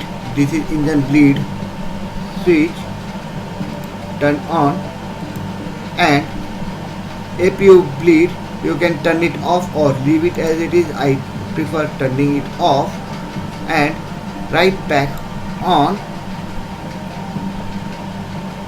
set it to auto, and APU generator off. You see this APU generator switch off, and we are ready to taxi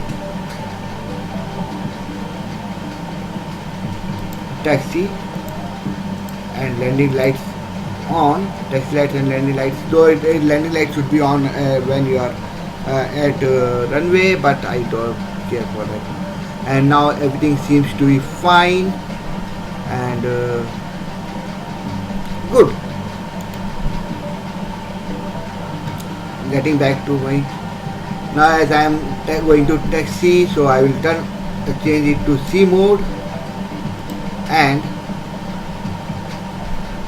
I am getting 1020 for EHM altimeter, and I will turn on TARA, my transponder switch to TARA mode. Okay,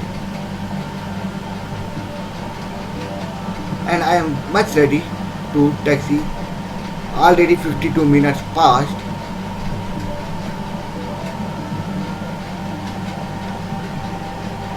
Okay, let us taxi now.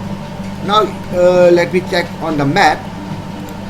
Let me minimize it, and let me check on the map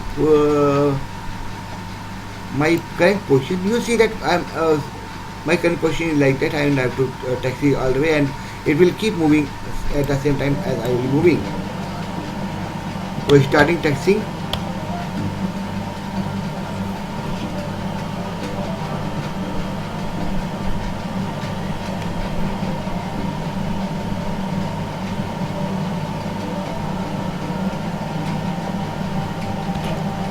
I forgot to release parking brakes.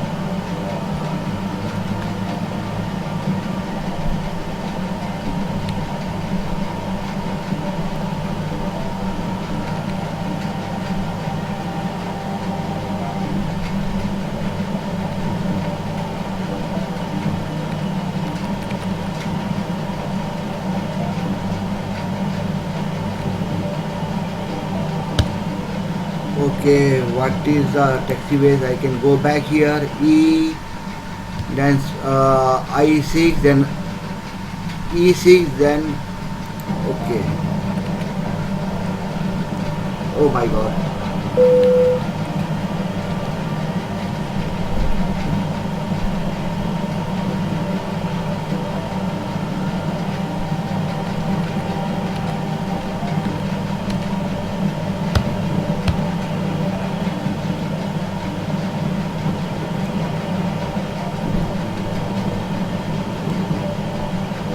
E6 and then Bravo 5, Bravo 5.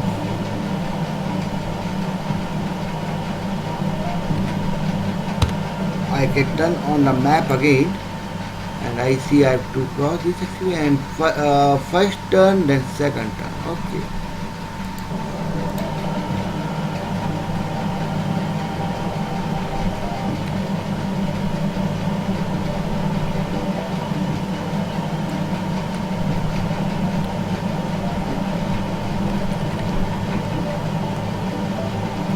I have to cross runway.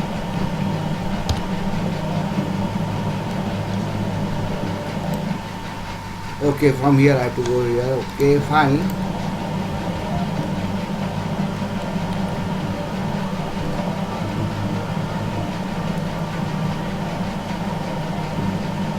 Approaching 20.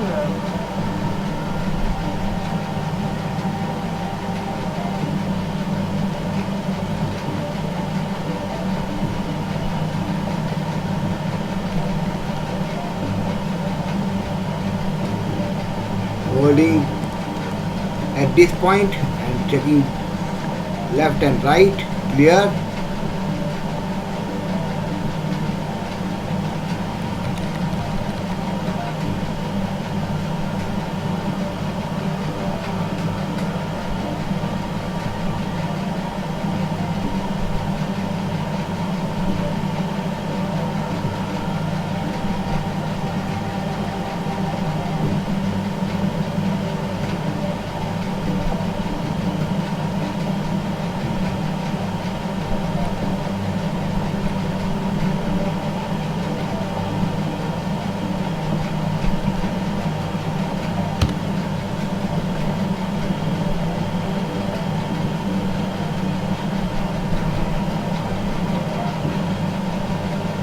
And then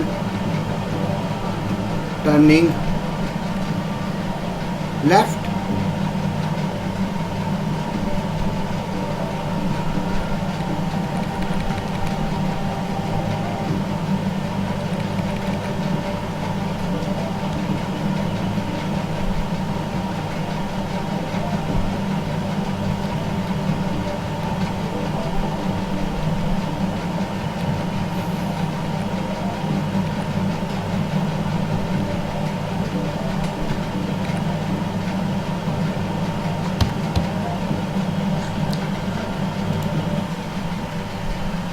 I'm going good and then coming and then turn 1925 right.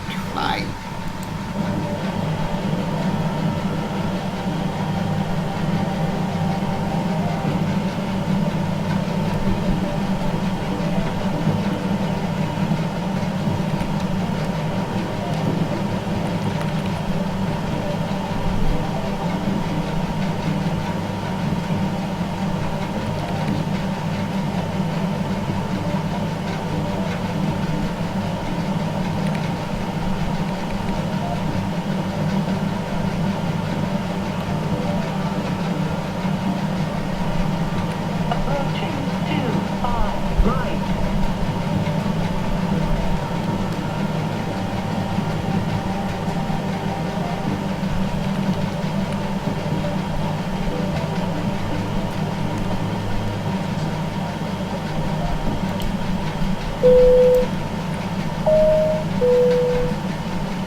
Okay, I'm lining up now, and there are two runway intersections here.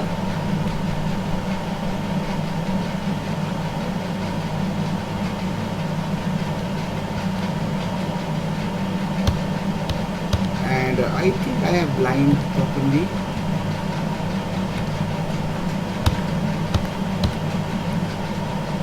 And I am very much fine.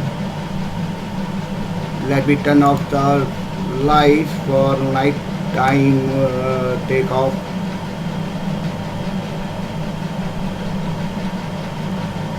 Okay, rolling and taking off. Don't laugh on my takeoff.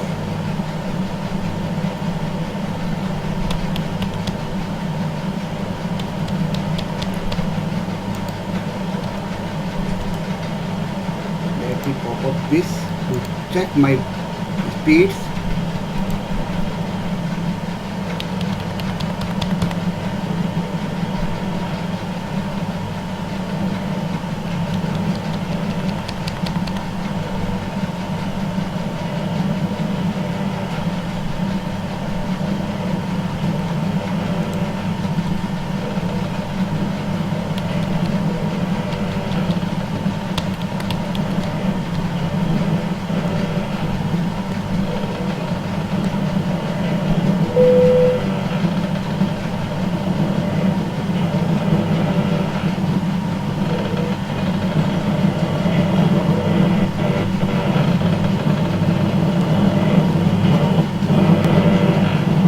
Waiting for the call.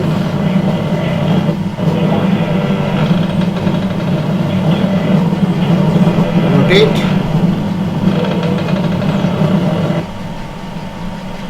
Gear up.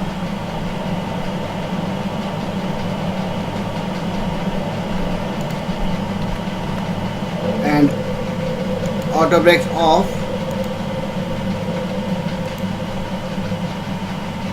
Taps 5.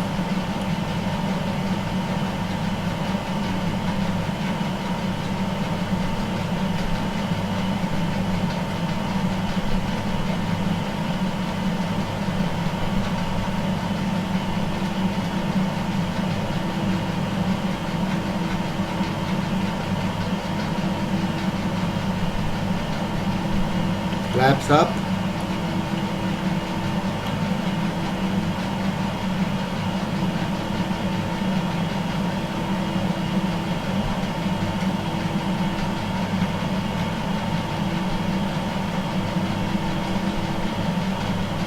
And now autopilot on. Let me turn on the autopilot. Okay.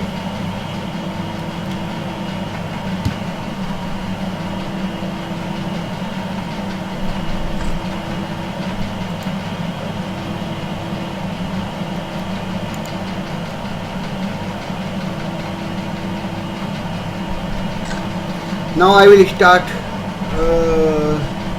the movie for the passengers. I am having 41, so I will give 35 minutes. Okay, I have crossed transition altitude, so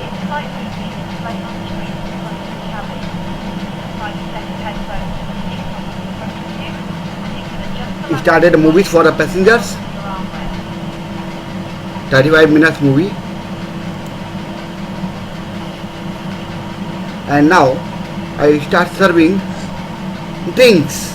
Yeah, I just serve drinks only, nothing much more than that.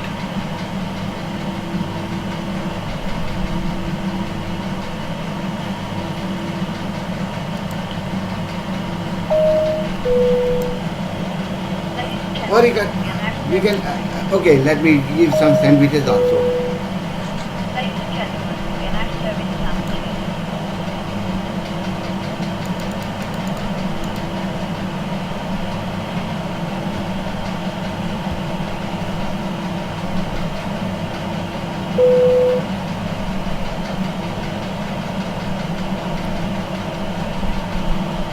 Landing lights off.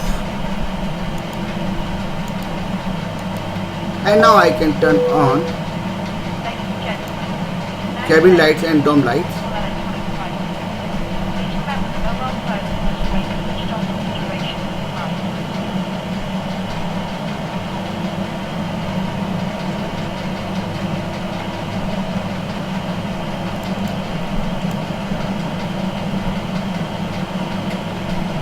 and now we are going to pass 10,000 feet. So let me. Passing 10,000 feet. I'll contact departure and find out if they can clear us above Okay. 26,000. Opus weather update. Oh.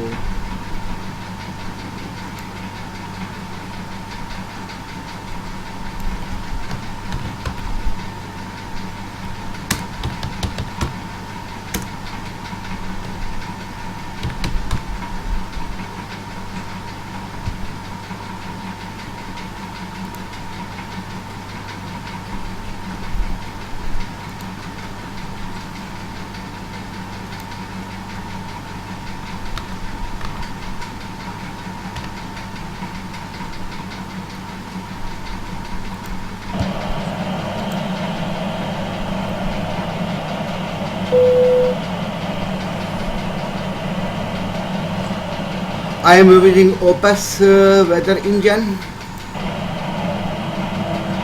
and now let me set traffic. I did set traffic. Okay, traffic on, and let me check for systems. Here is the system.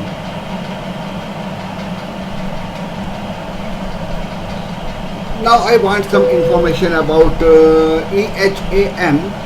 So I will go back to electronic Aivlasoft AFP display unit and click on. First of all, I would like to know the metas. What is the situation? And it says altimeter is 1021, which is already set to 1021, and wind condition and all that. That's fine. Elevation. Airport elevation 128 feet, so I will set it 128 means I can set it 150, so I will go on top and 128 150 is already set. I have not 120, yeah, I have nothing to do with that there. And Captain has turned off the seatbelt. I got elevation,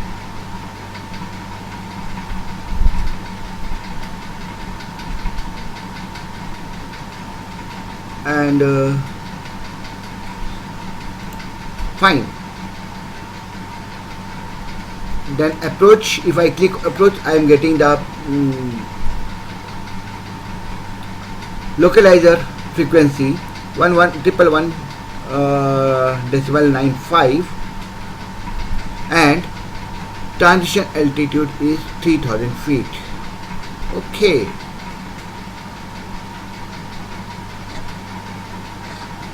I got transition altitude here and frequency, and get it back to departure where I am. Okay, I am at departure. Here I will change little. I mentioned it 1400, so I will change it to 14,000 feet and activate it.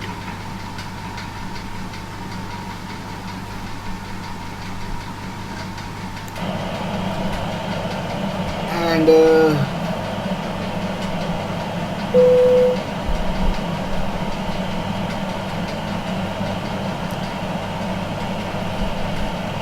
it is set to 150.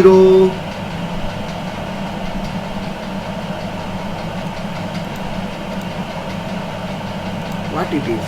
Enable 250 knots. I don't care. I will change it 215 instead of. I will set it 240 manually. Okay, and click OK. It will not give the warning again. 240. And now I need to check the frequency. It is the same, and heading is 003. So let me set the nav frequencies to 111 decimal 95 on the both side.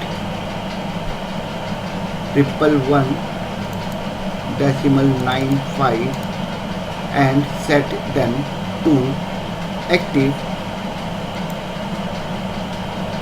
on both sides, and I'll turn on the speakers for nav 1 so that I can get the beeps when I am within the range.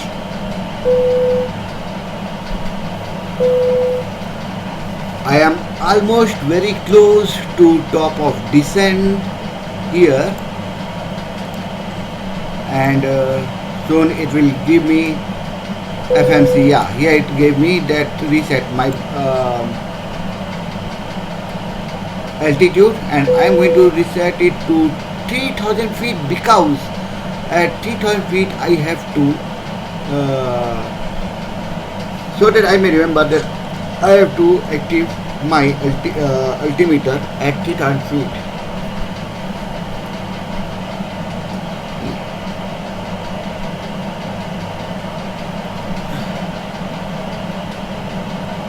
And on Pfpx, we have forgotten Pfpx. We can click on traffic here and check if any traffic or whatever it is. I have not shown you the outside condition. Wow, the fog, the weather, and all that.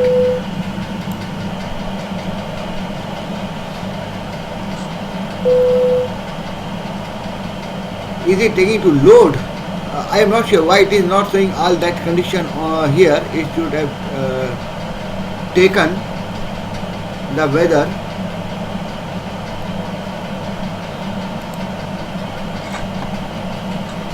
Okay, I am nearly very close to my descent, top of descent, and it started landing. Speed I am putting 240. And I am almost 64 nautical miles away from the destination. Drag required. Give it a drag. Pulling up the spoilers.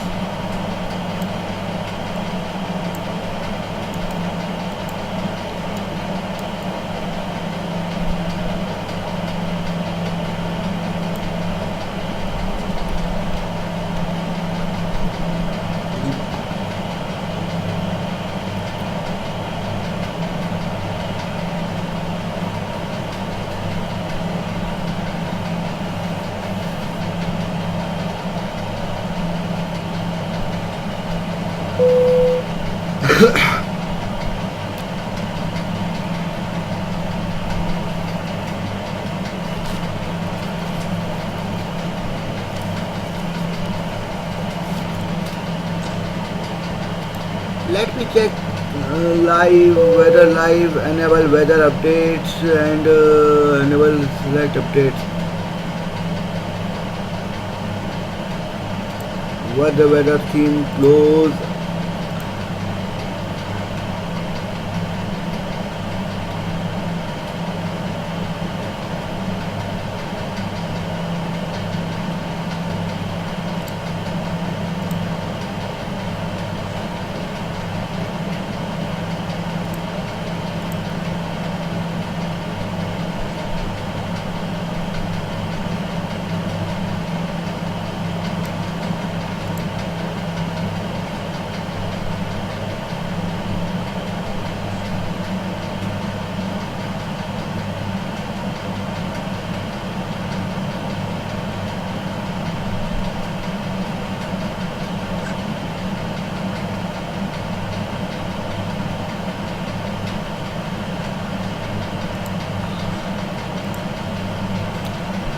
Live camera, I am not using live camera. Dynamic.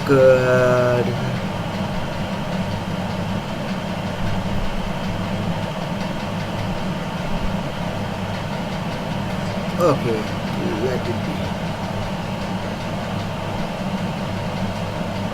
Oh, I have to release.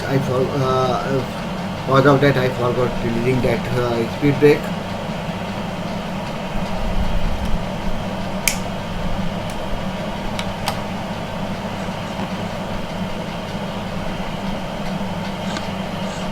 I am too high, though I should be at this point, so I am going. reducing the speed. Instead, in fact, I am going to get reverse thrust,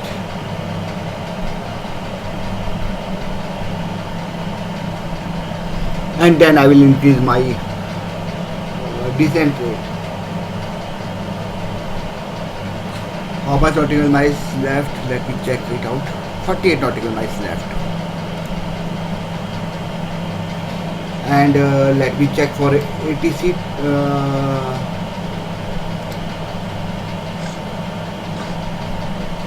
ATC. No ATC there. Fine.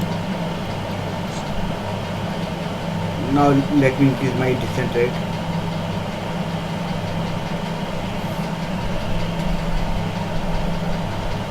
Passing 10,000 feet, Captain. So I will turn on my landing. Oh, I forgot to turn on landing lights earlier. Below 10,000 feet, Captain. Okay. Ladies and gentlemen, we are descending to our destination. Please fasten your Stop lights seatbelt on. and ensure all seats and tray tables in the upright and locked position. I did few things. I didn't do perform few things because of the things I had to show. But I don't think that matters too much.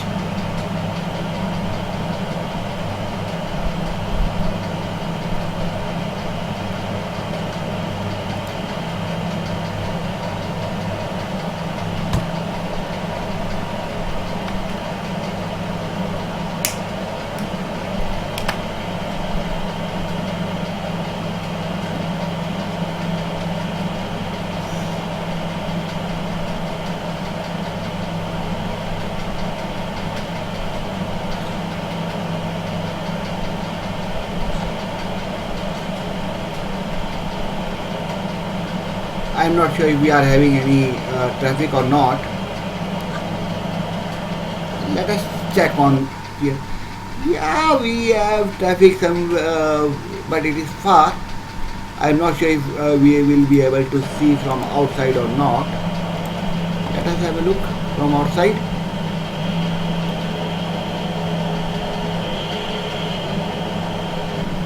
No traffic near close to us.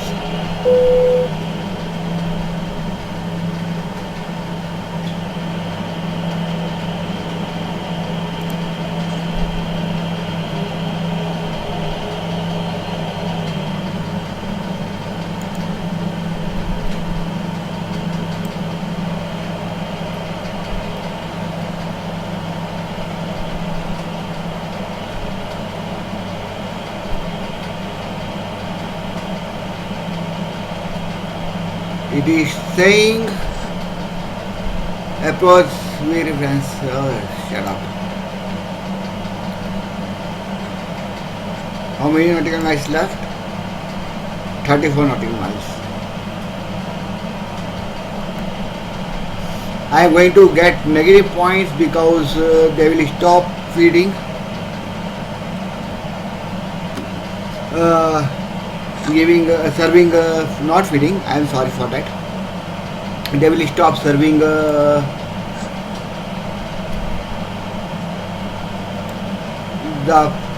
food and dinner sandwiches. So surely I am going to get negative points for that.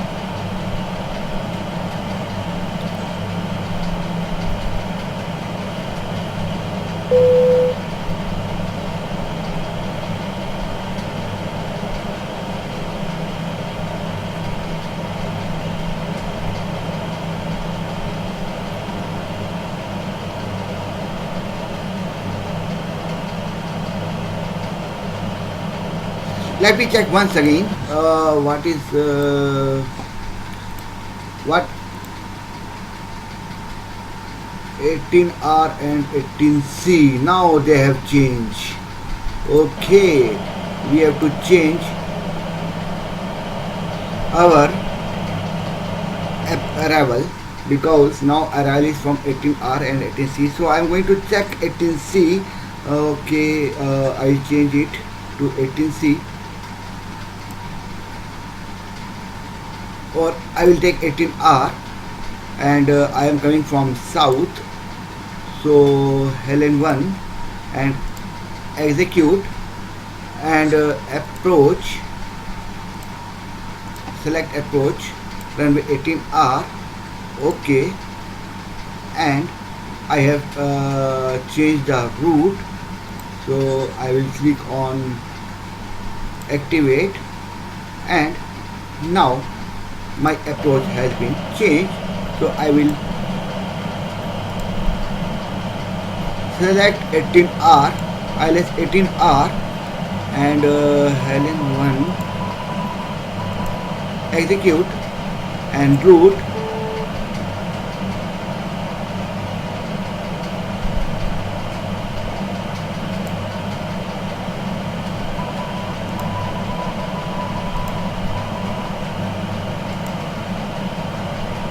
invalid entry. I think we have crossed Helen. Where we are right now, we can check it on the map, and route, and we were descending. Right now we have crossed river, so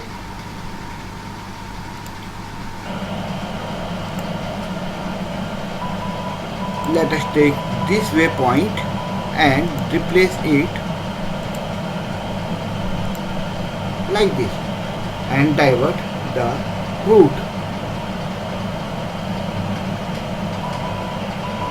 and now frequency is turned to 110.10, so I will change the frequency 110.10, 110.10.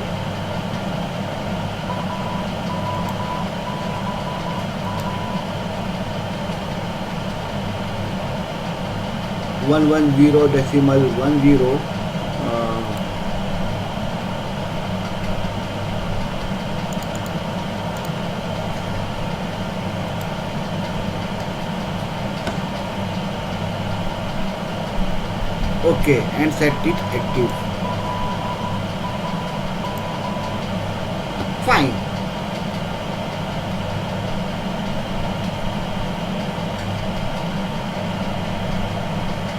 I still have 22 minutes, and if I check here it has not taken runway 18. No, I have to change it here also. Arrivals, okay, because of this it has not changed. Approach, select approach, 18 right, runway 18 right. OK, activate, and going back, activate, arrivals, approach,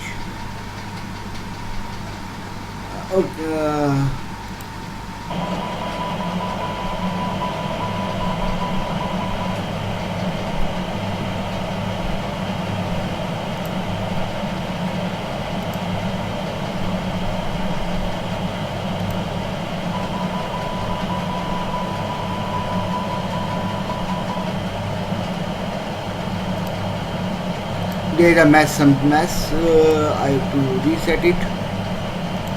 Arrivals 18R,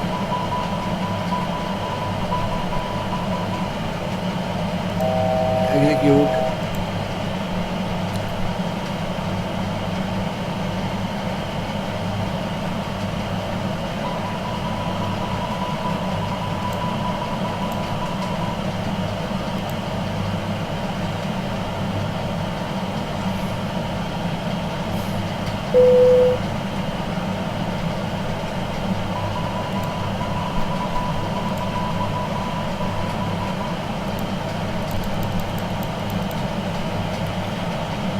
okay.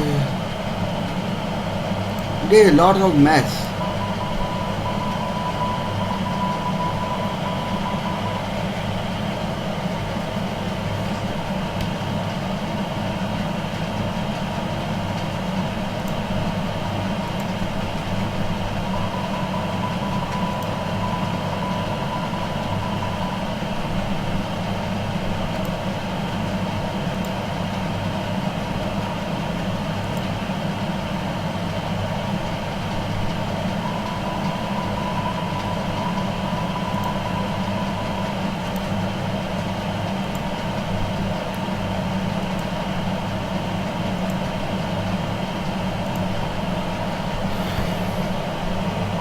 fine now.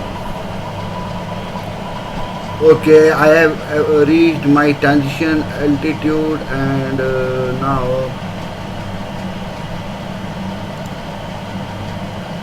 1021 set. Altimeter 1021.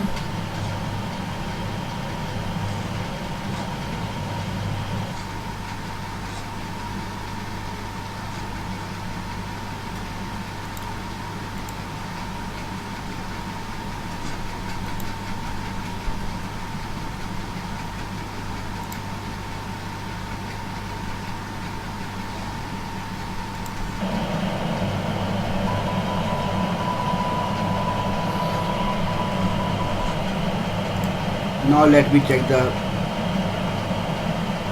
1310 and frequency 110.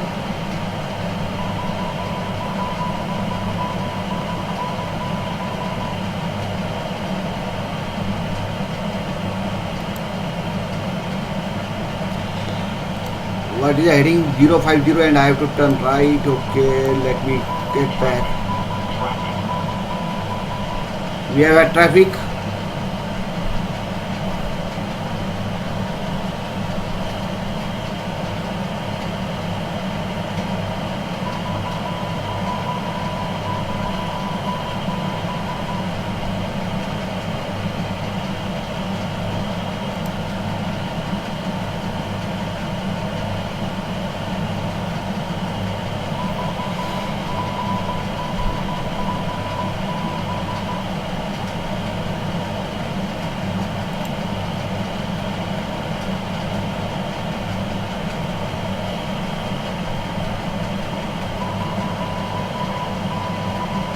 Let me slow down the aircraft, and now I can start descending to 1300 feet.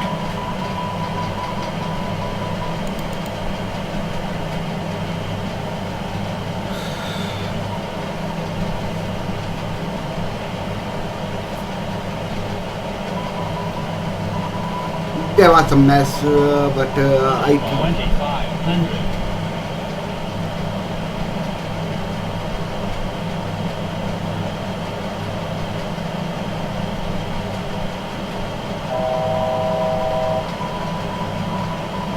okay, that's fine. And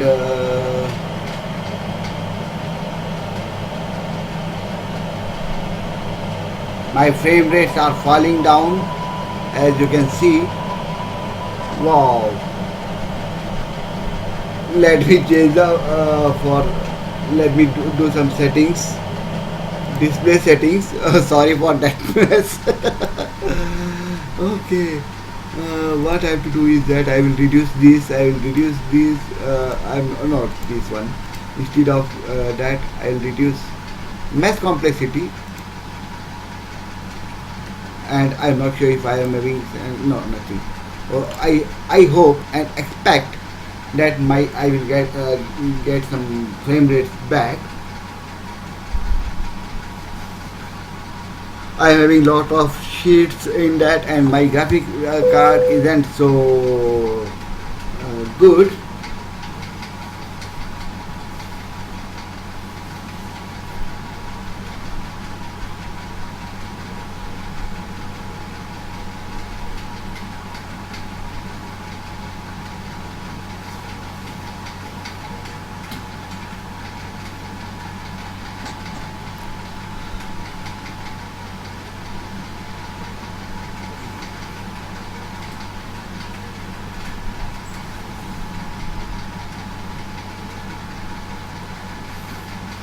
It is loading the and generating the scenery, land traffic and all that.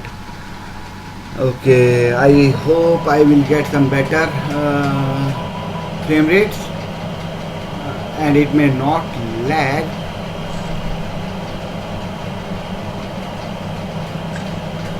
It is still lagging, man, and I think I should my landing will be very bad this way. quite possible. It is that it is due to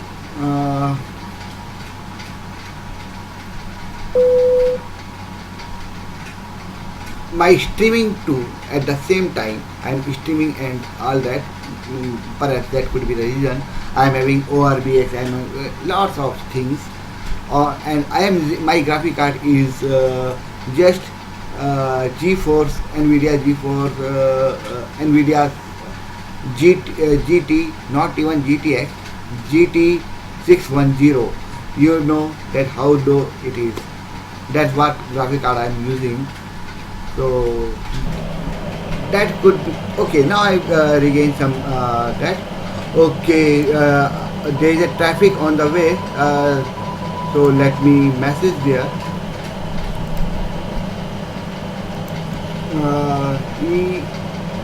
EHAMTFC.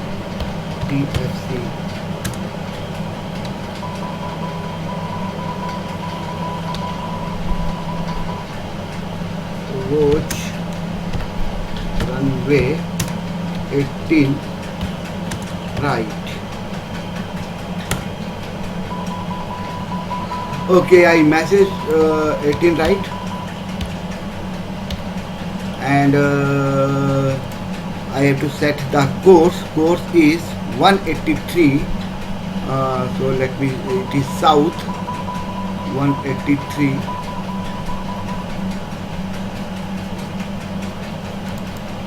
I set the course on both sides. I have to set.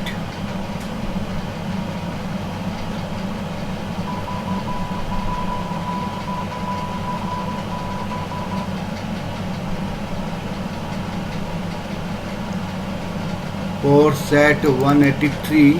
Fine.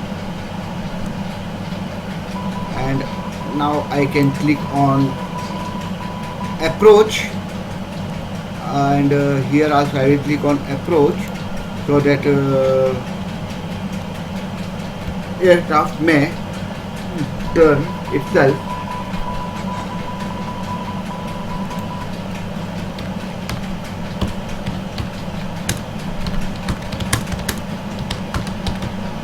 Signals on 18R.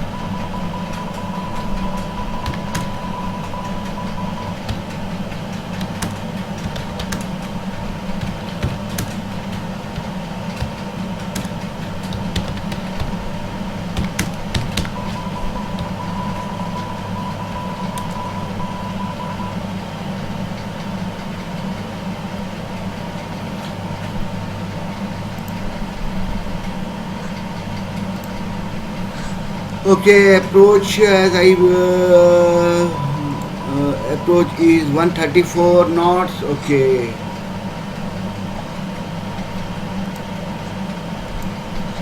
within 13 minutes. I have 13 minutes. 183. Oh. I have to turn 183 degree.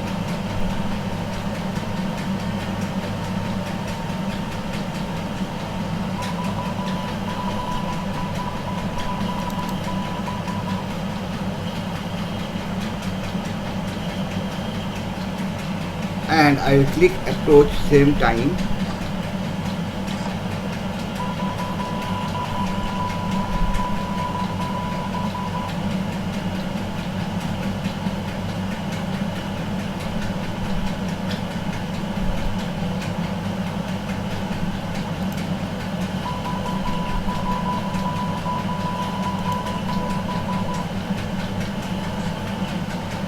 Okay, there it is.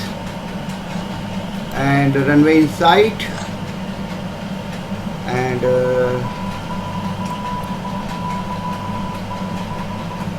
134 is slow down.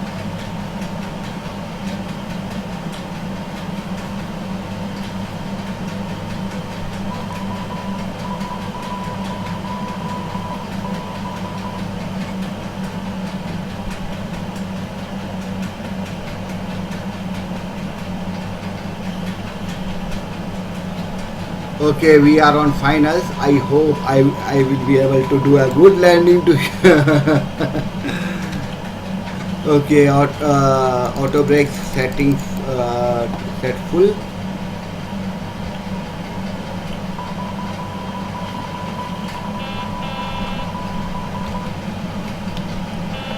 Landing gear down.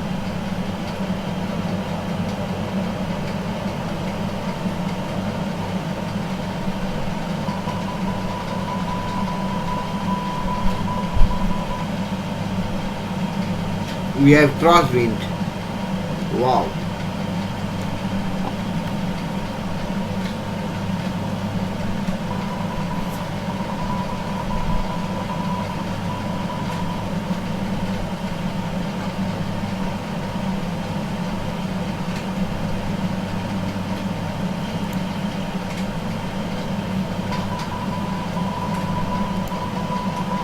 Speed 133.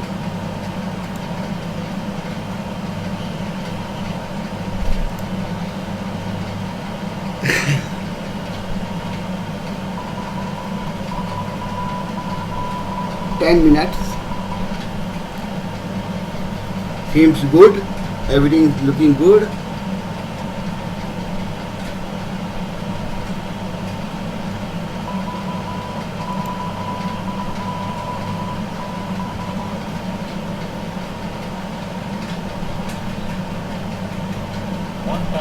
One thousand.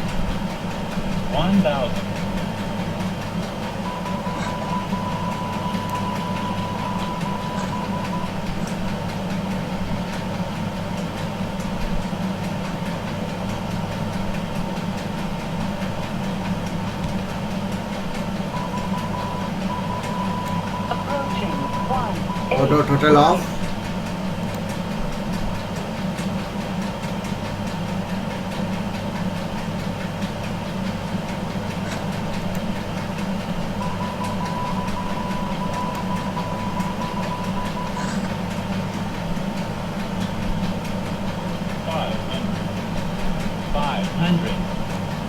Autopilot off.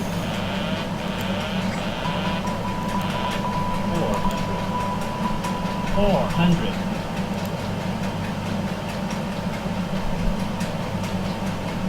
300. Approaching minimum.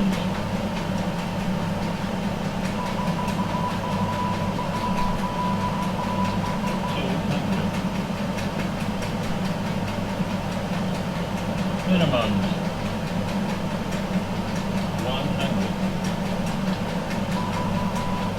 150, 40, 30, 20, 10, 20.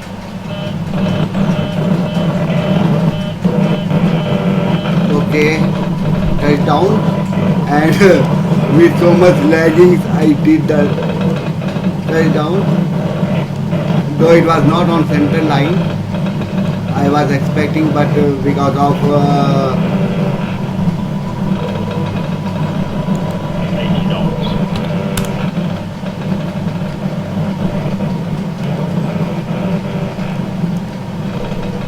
wow.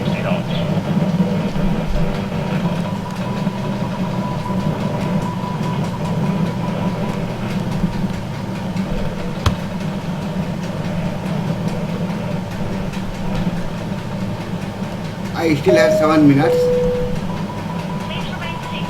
The aircraft has come to a complete halt, and the captain has turned off the seatbelt sign. Okay, I am at this point, and from here, let me set it to RTO, and let me turn off.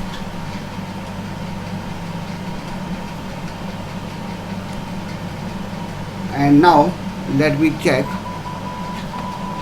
the gate. I am at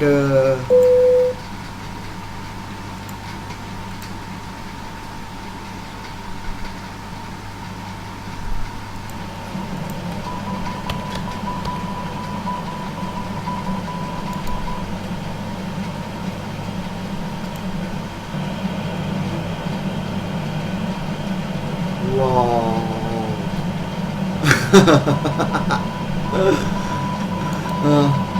My God, with such a low frame rate and all that I've landed and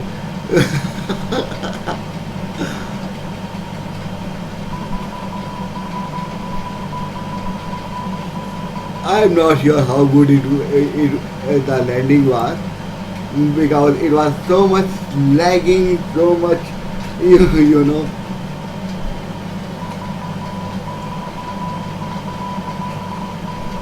I still have 6 minutes and I can utilize these 6 minutes approaching to the gate because I want precise arrival time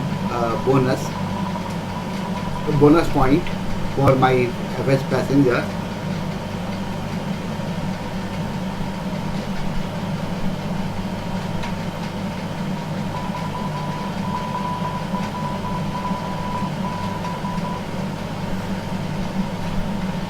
My god, you guys see the frame rates?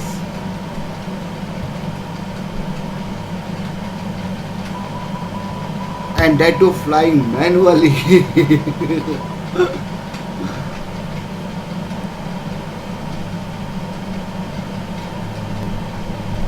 Is there any taxiway here? No, no taxiway.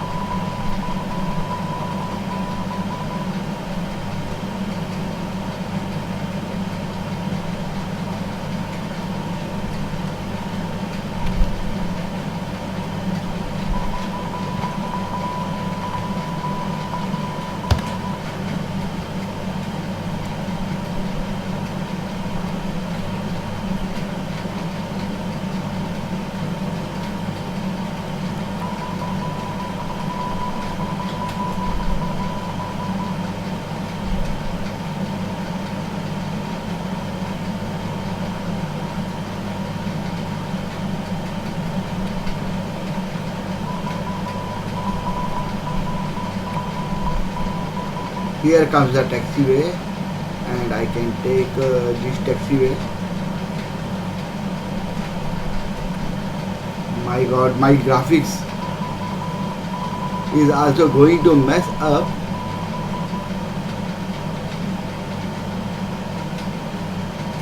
Four minutes left.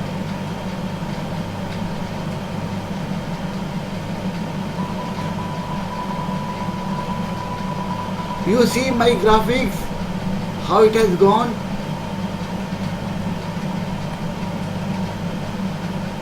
I am glad that it is still working.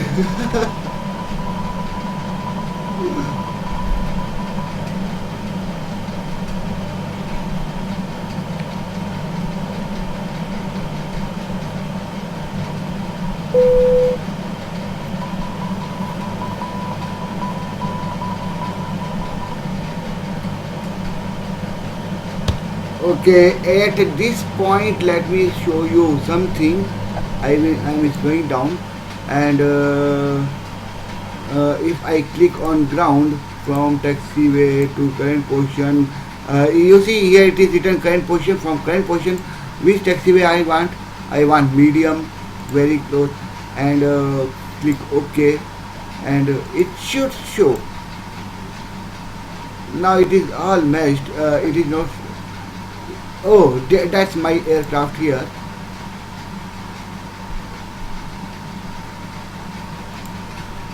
And if I sorry, not that button, if I there's one aircraft behind me and I have to go all the way on this point and from here, oh my god, that's a long run.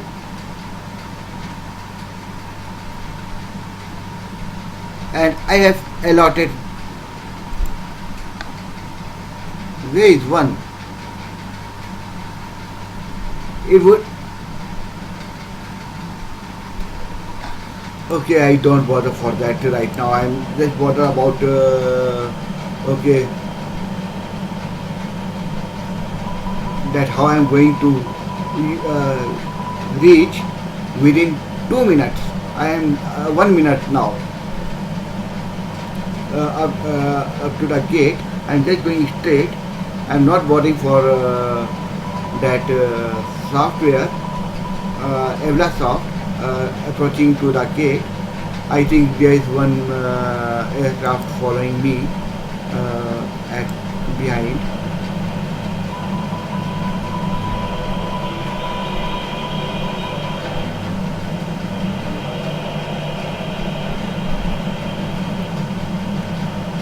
Okay, I have to turn from here a little.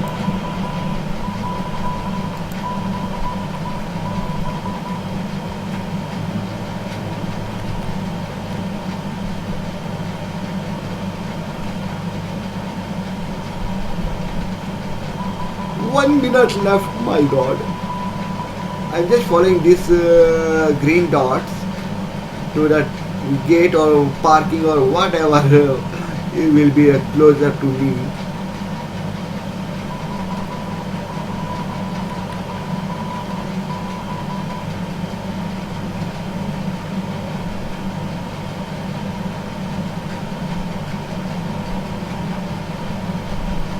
Zero minutes left. I may get 3 minutes. I will get 3 minutes extra time for precise arrival to get my precise arrival point. So I can use that.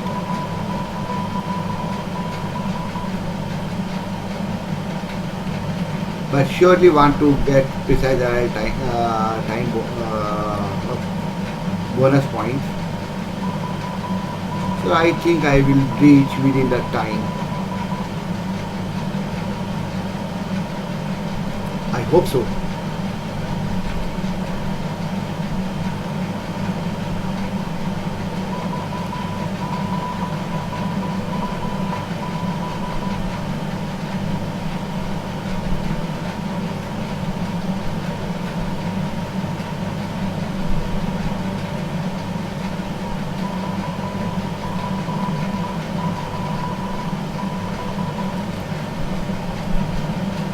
Wow, that's a long run, taxiing all the way. My god.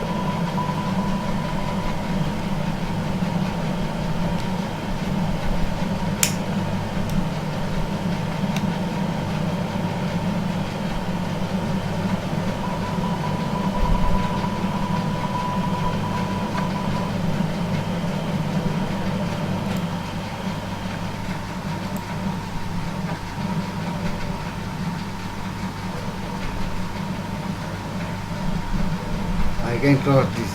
Yeah, I will cross this.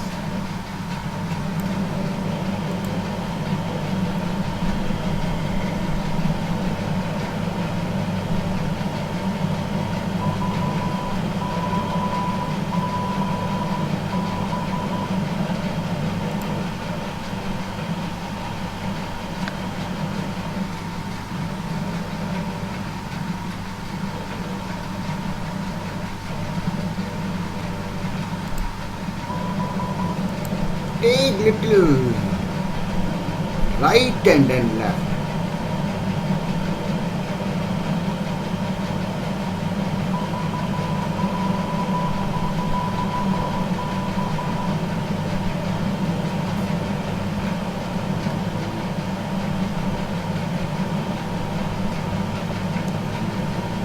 Somewhere here from towards left.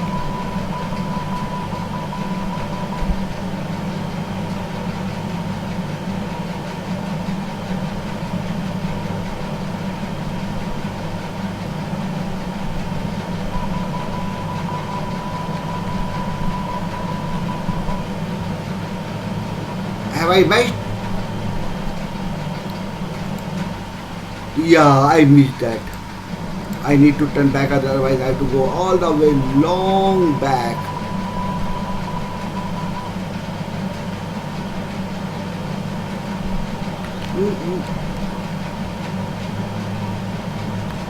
No, no, no, no, no, no, no, no, no, no, no, no, no, no, no. That is EHM scenery actually, what I have.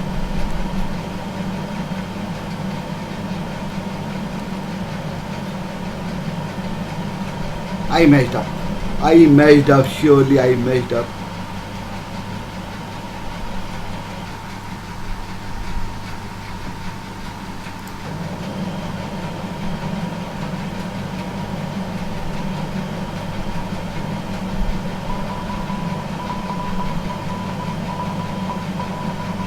I hope I will not. Oh my God. Okay, I will stop here at this point to get my precise arrival time bonus. Otherwise, I will not get that bonus.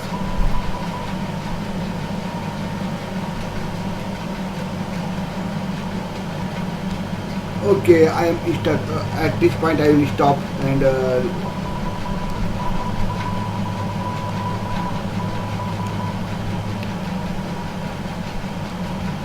Oh my God, I'm going to hit. Oh my God, I messed up and I hit. Oh no, no, no, no, no, no, no, no. And you see the report. You see.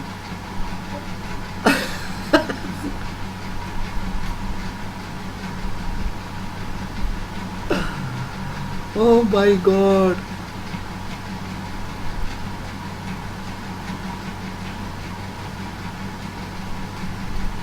What a mess.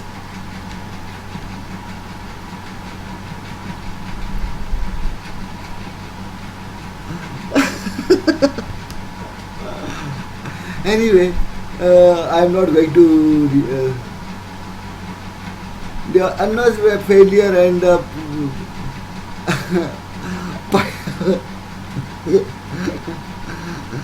10 killed, 15 injured, pilot and crew is safe. Oh my God, oh my God.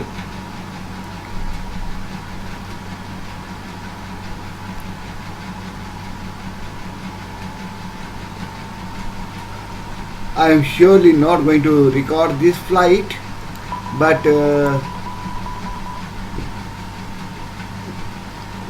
stupid.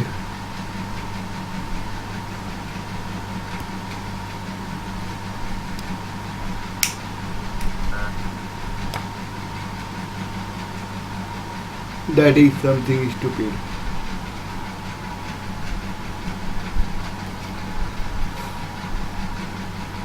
Anyway, I did a complete flight almost, and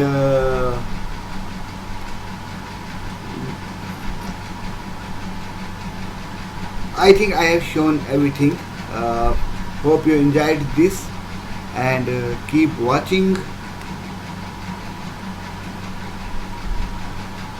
my other videos. I'll be back with my new videos, new upcoming videos, and entertain you like this way. If you like this video, just click yes and click like, and be happy, be safe. See you next time. Take care. Bye bye.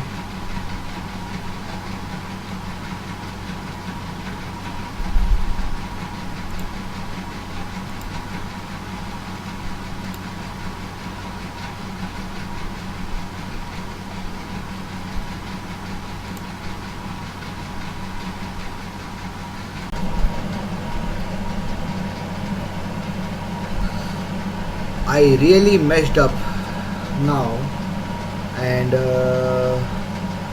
I have deboarded my passengers, but I am going to continue my taxiing to the gate, and then I will show how to turn off your plane, means shutting down procedure and all that.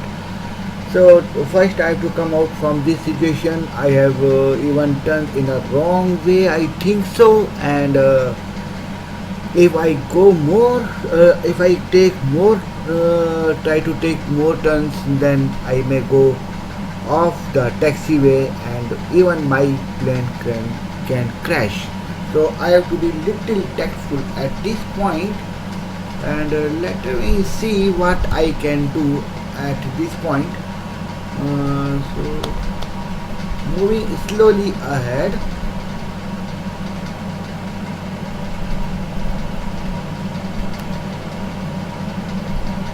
Okay, it is now. As we used to drive our car, I am just going to use that practice, and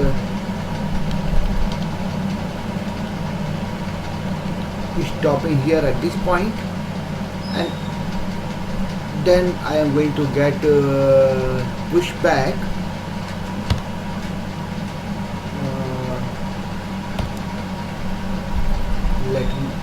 Let me have some pushback. Okay, I will take outer view.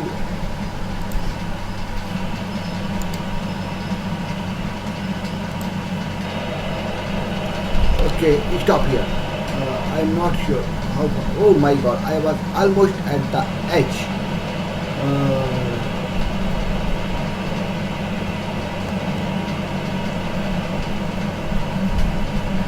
Okay, let me take some more pushback. Let me go have a closer look. And before it go off taxiway, okay, stop here. Fine. Now going back to the cockpit mode, and now I will turn the plane slowly. Okay. Now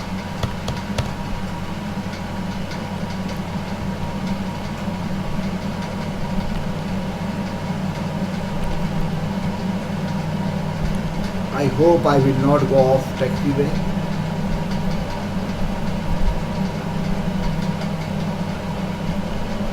Okay, it is dangerous, I think so, moving more ahead. Okay, stopping at this point and getting little more pushback.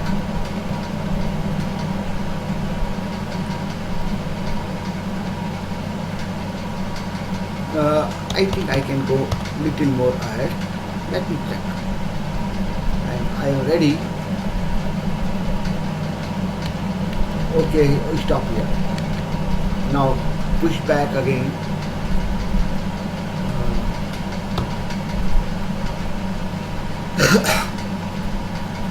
Sorry for that. And ready for stopping. Okay, stop here. Fine. Now I can turn back, turn my plane all the way.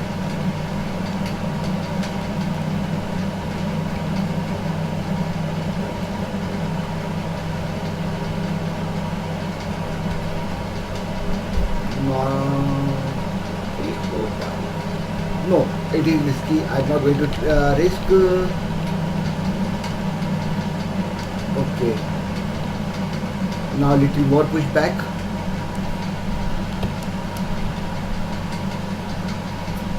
Wow.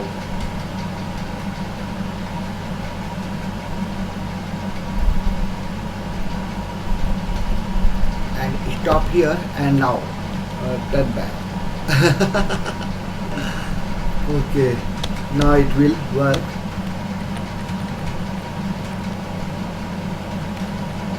Wow. I'm not taxing the plane, instead I feel that I'm taxing the bus or truck. Okay, here we are. We got the turn, and now this time I will not mess with it. I know the next turn towards right is my turn to take. So let us do that.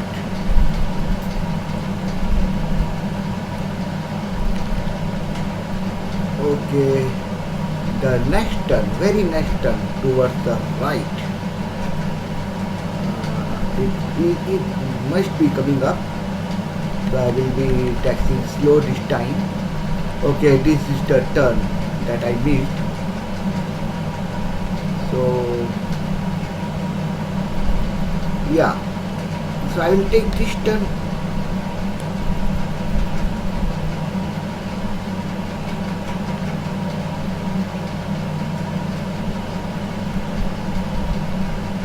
Taxiway V5. Now I am on the way. Fine. Glad. I just devoted my passengers as I was running out with my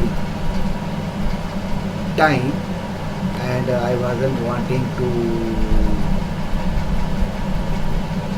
run out of the time, and even that at that time it was dangerous at that Approaching situation. 18 center. The situation was dangerous at that time, so I did took take risk and rewarded my passengers there at that point. And anyway, I am still doing this to show you how to turn off the how to shut down the plane. And now I should look back. Okay, I will take the at T point. I will take a left, right turn. T point. This is the first turn and next turn.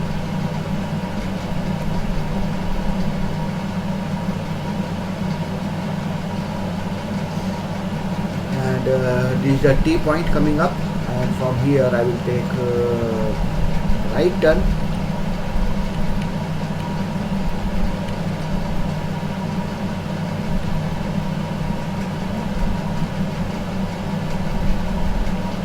And then to take gate.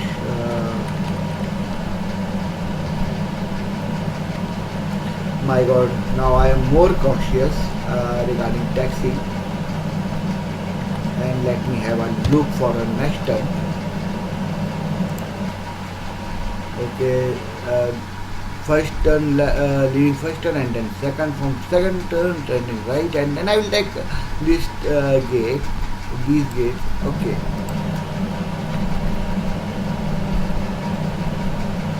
Leaving first turn, leaving second turn.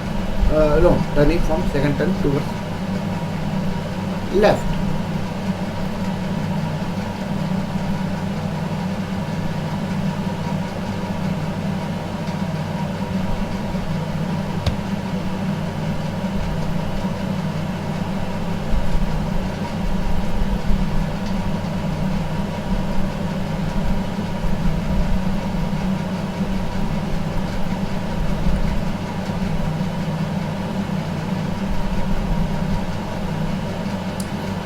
This comes the first turn,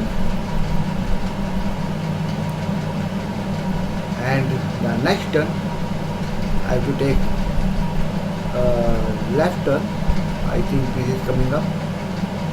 Yeah, from here taking left,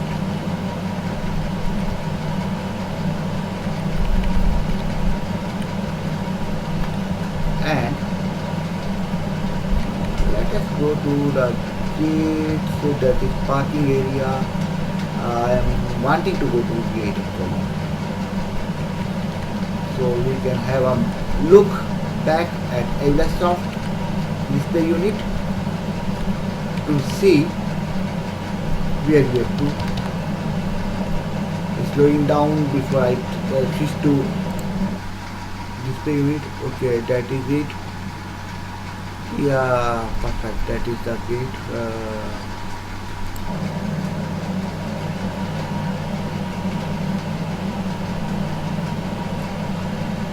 No, not this one.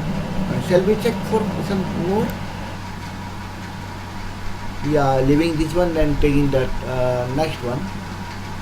Okay, next one seems to be good because there is bigger gate, medium. The next one, yeah.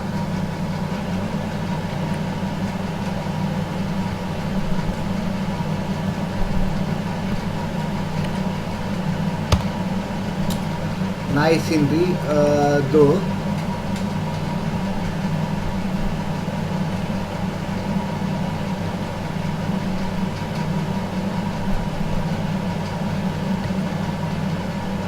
And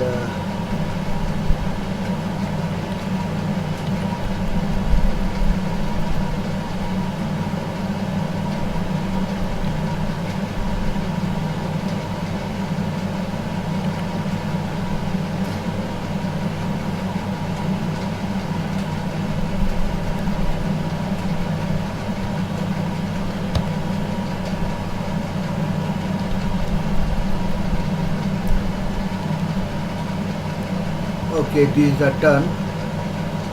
I have reached. We are turning right from this point.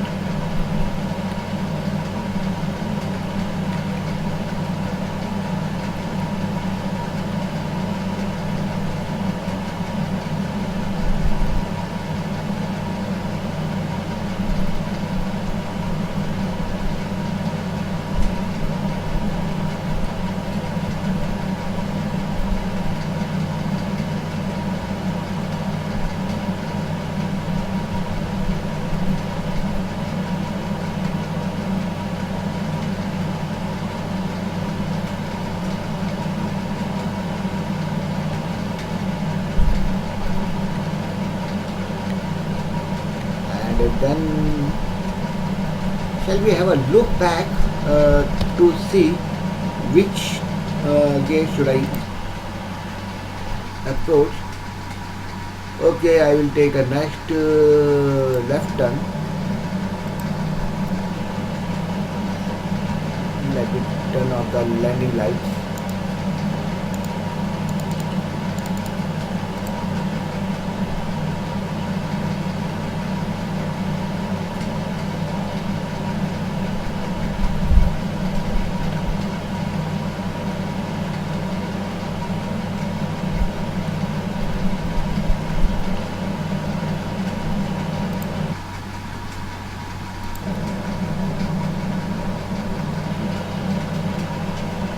Okay, we can even go straight.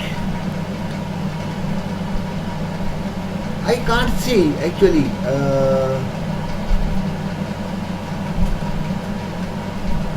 the markers. Really, I can't see the markers. That is kind of a mess.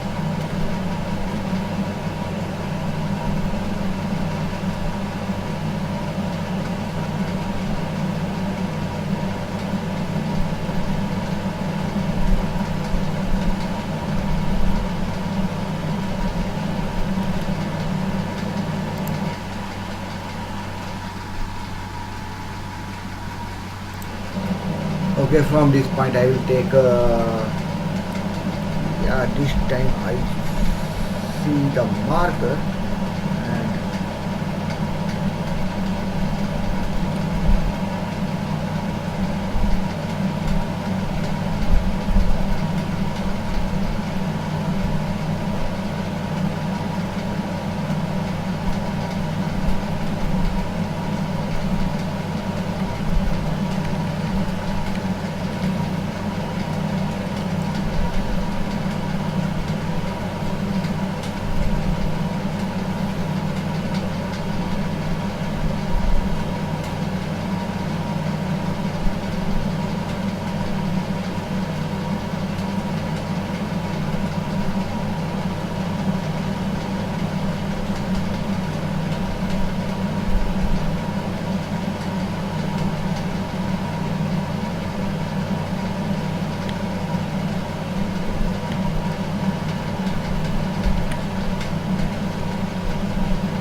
I think I am at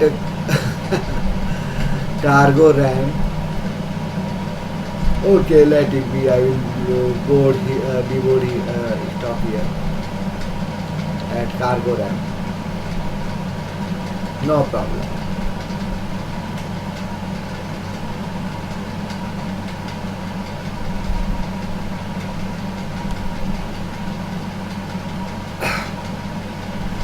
It could be the parking or cargo ramp. I'm not sure what's that, but fine. It is fine. Okay. So we have completed the last moments were messed, and we have completed our flight. Wow, we see a traffic also here.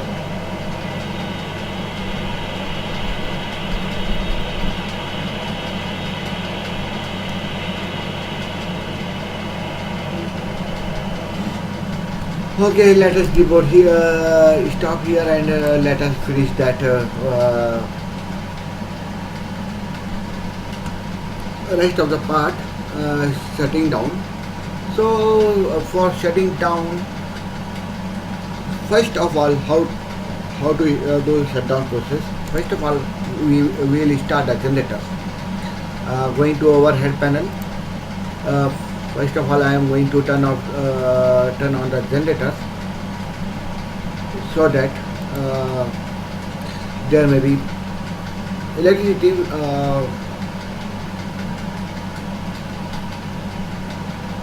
even when let me after engine shut down.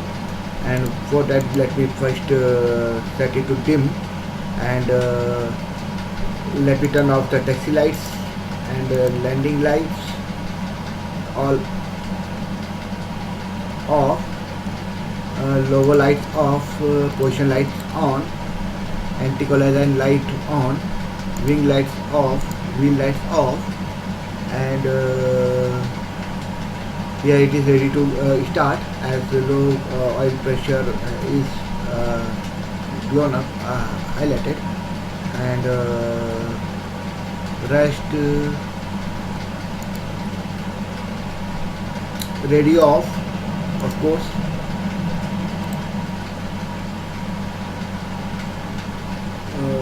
That is set to with TRA, and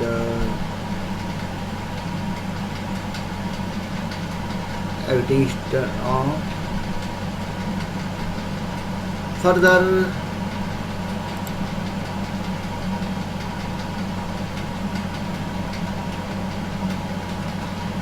set it to standby. Auto brake set to standby. That's all seems to fine. And now let me start the generator first. Going to overhead panel and starting the generator again. For that, I will turn the APU generator starter switch to start, and again the same process. I'll wait for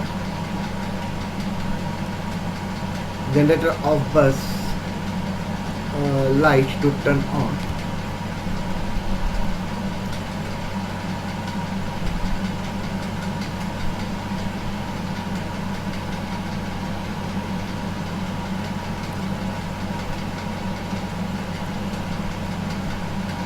I'm just waiting for it to turn on.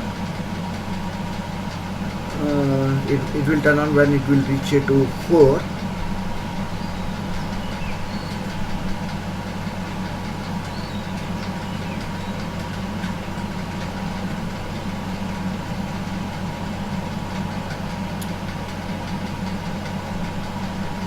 Yeah, here it is. And now generator started, and now going back to overhead panel switch mode, and first of all I will turn on APU bleed on, and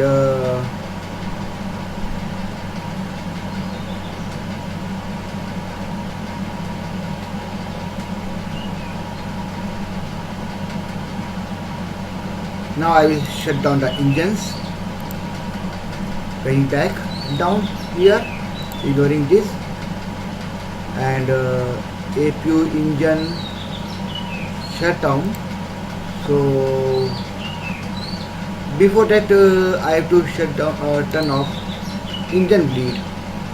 So going back to overhead panel, APU bleed already turn off engine bleed, and now going back to virtual cockpit mode, and now turning off the engines. Let me also check whether it is in off mode. Yeah, so turning off engine 1 and then engine 2 off, both the engines off.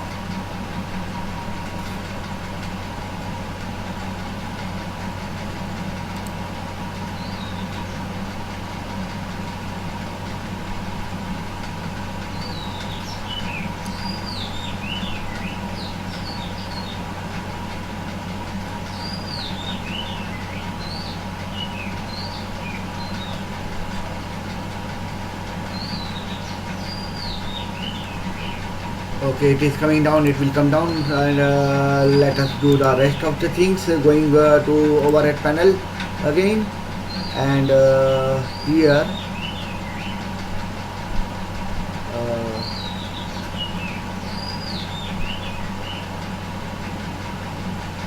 at this point let me turn off window heat off, window heat on, probe it on, off, sorry, not on, that is off, hydraulics off, and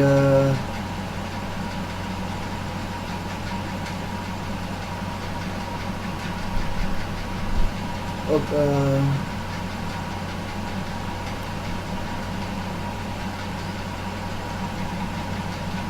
I'm not turning off right now reservoir fans and packs because we are here inside. We will do that at the end, and here moving further,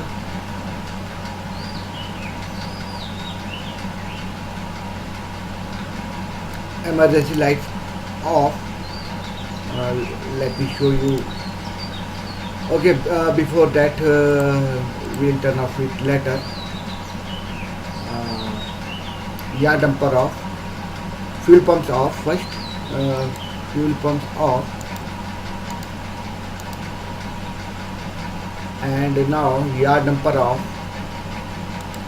yeah, dumper off, and now emergency light off.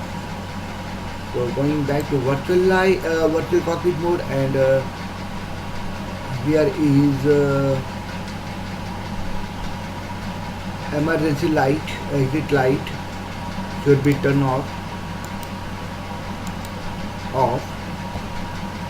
and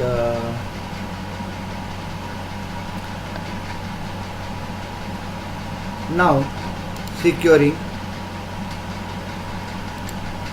the plane. For that going to IRS section and turning off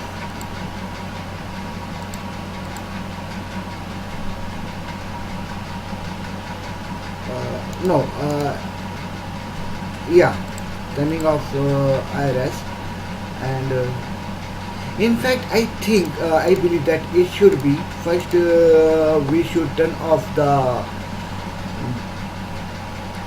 APU generator and then turn off the IRS.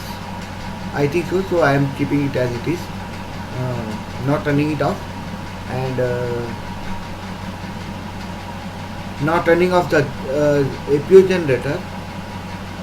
For turning off the APU generator, first APU, first let me turn off the right packs, left packs on, valves on, off, all off, right packs and left pack and valve off, recirculation left and right fan off, and now turning off on the APU generator,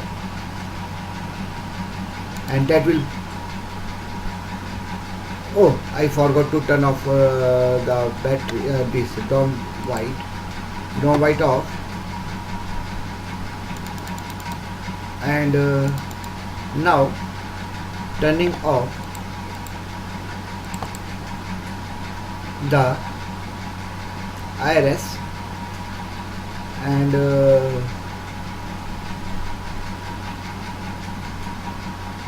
everything is turned off.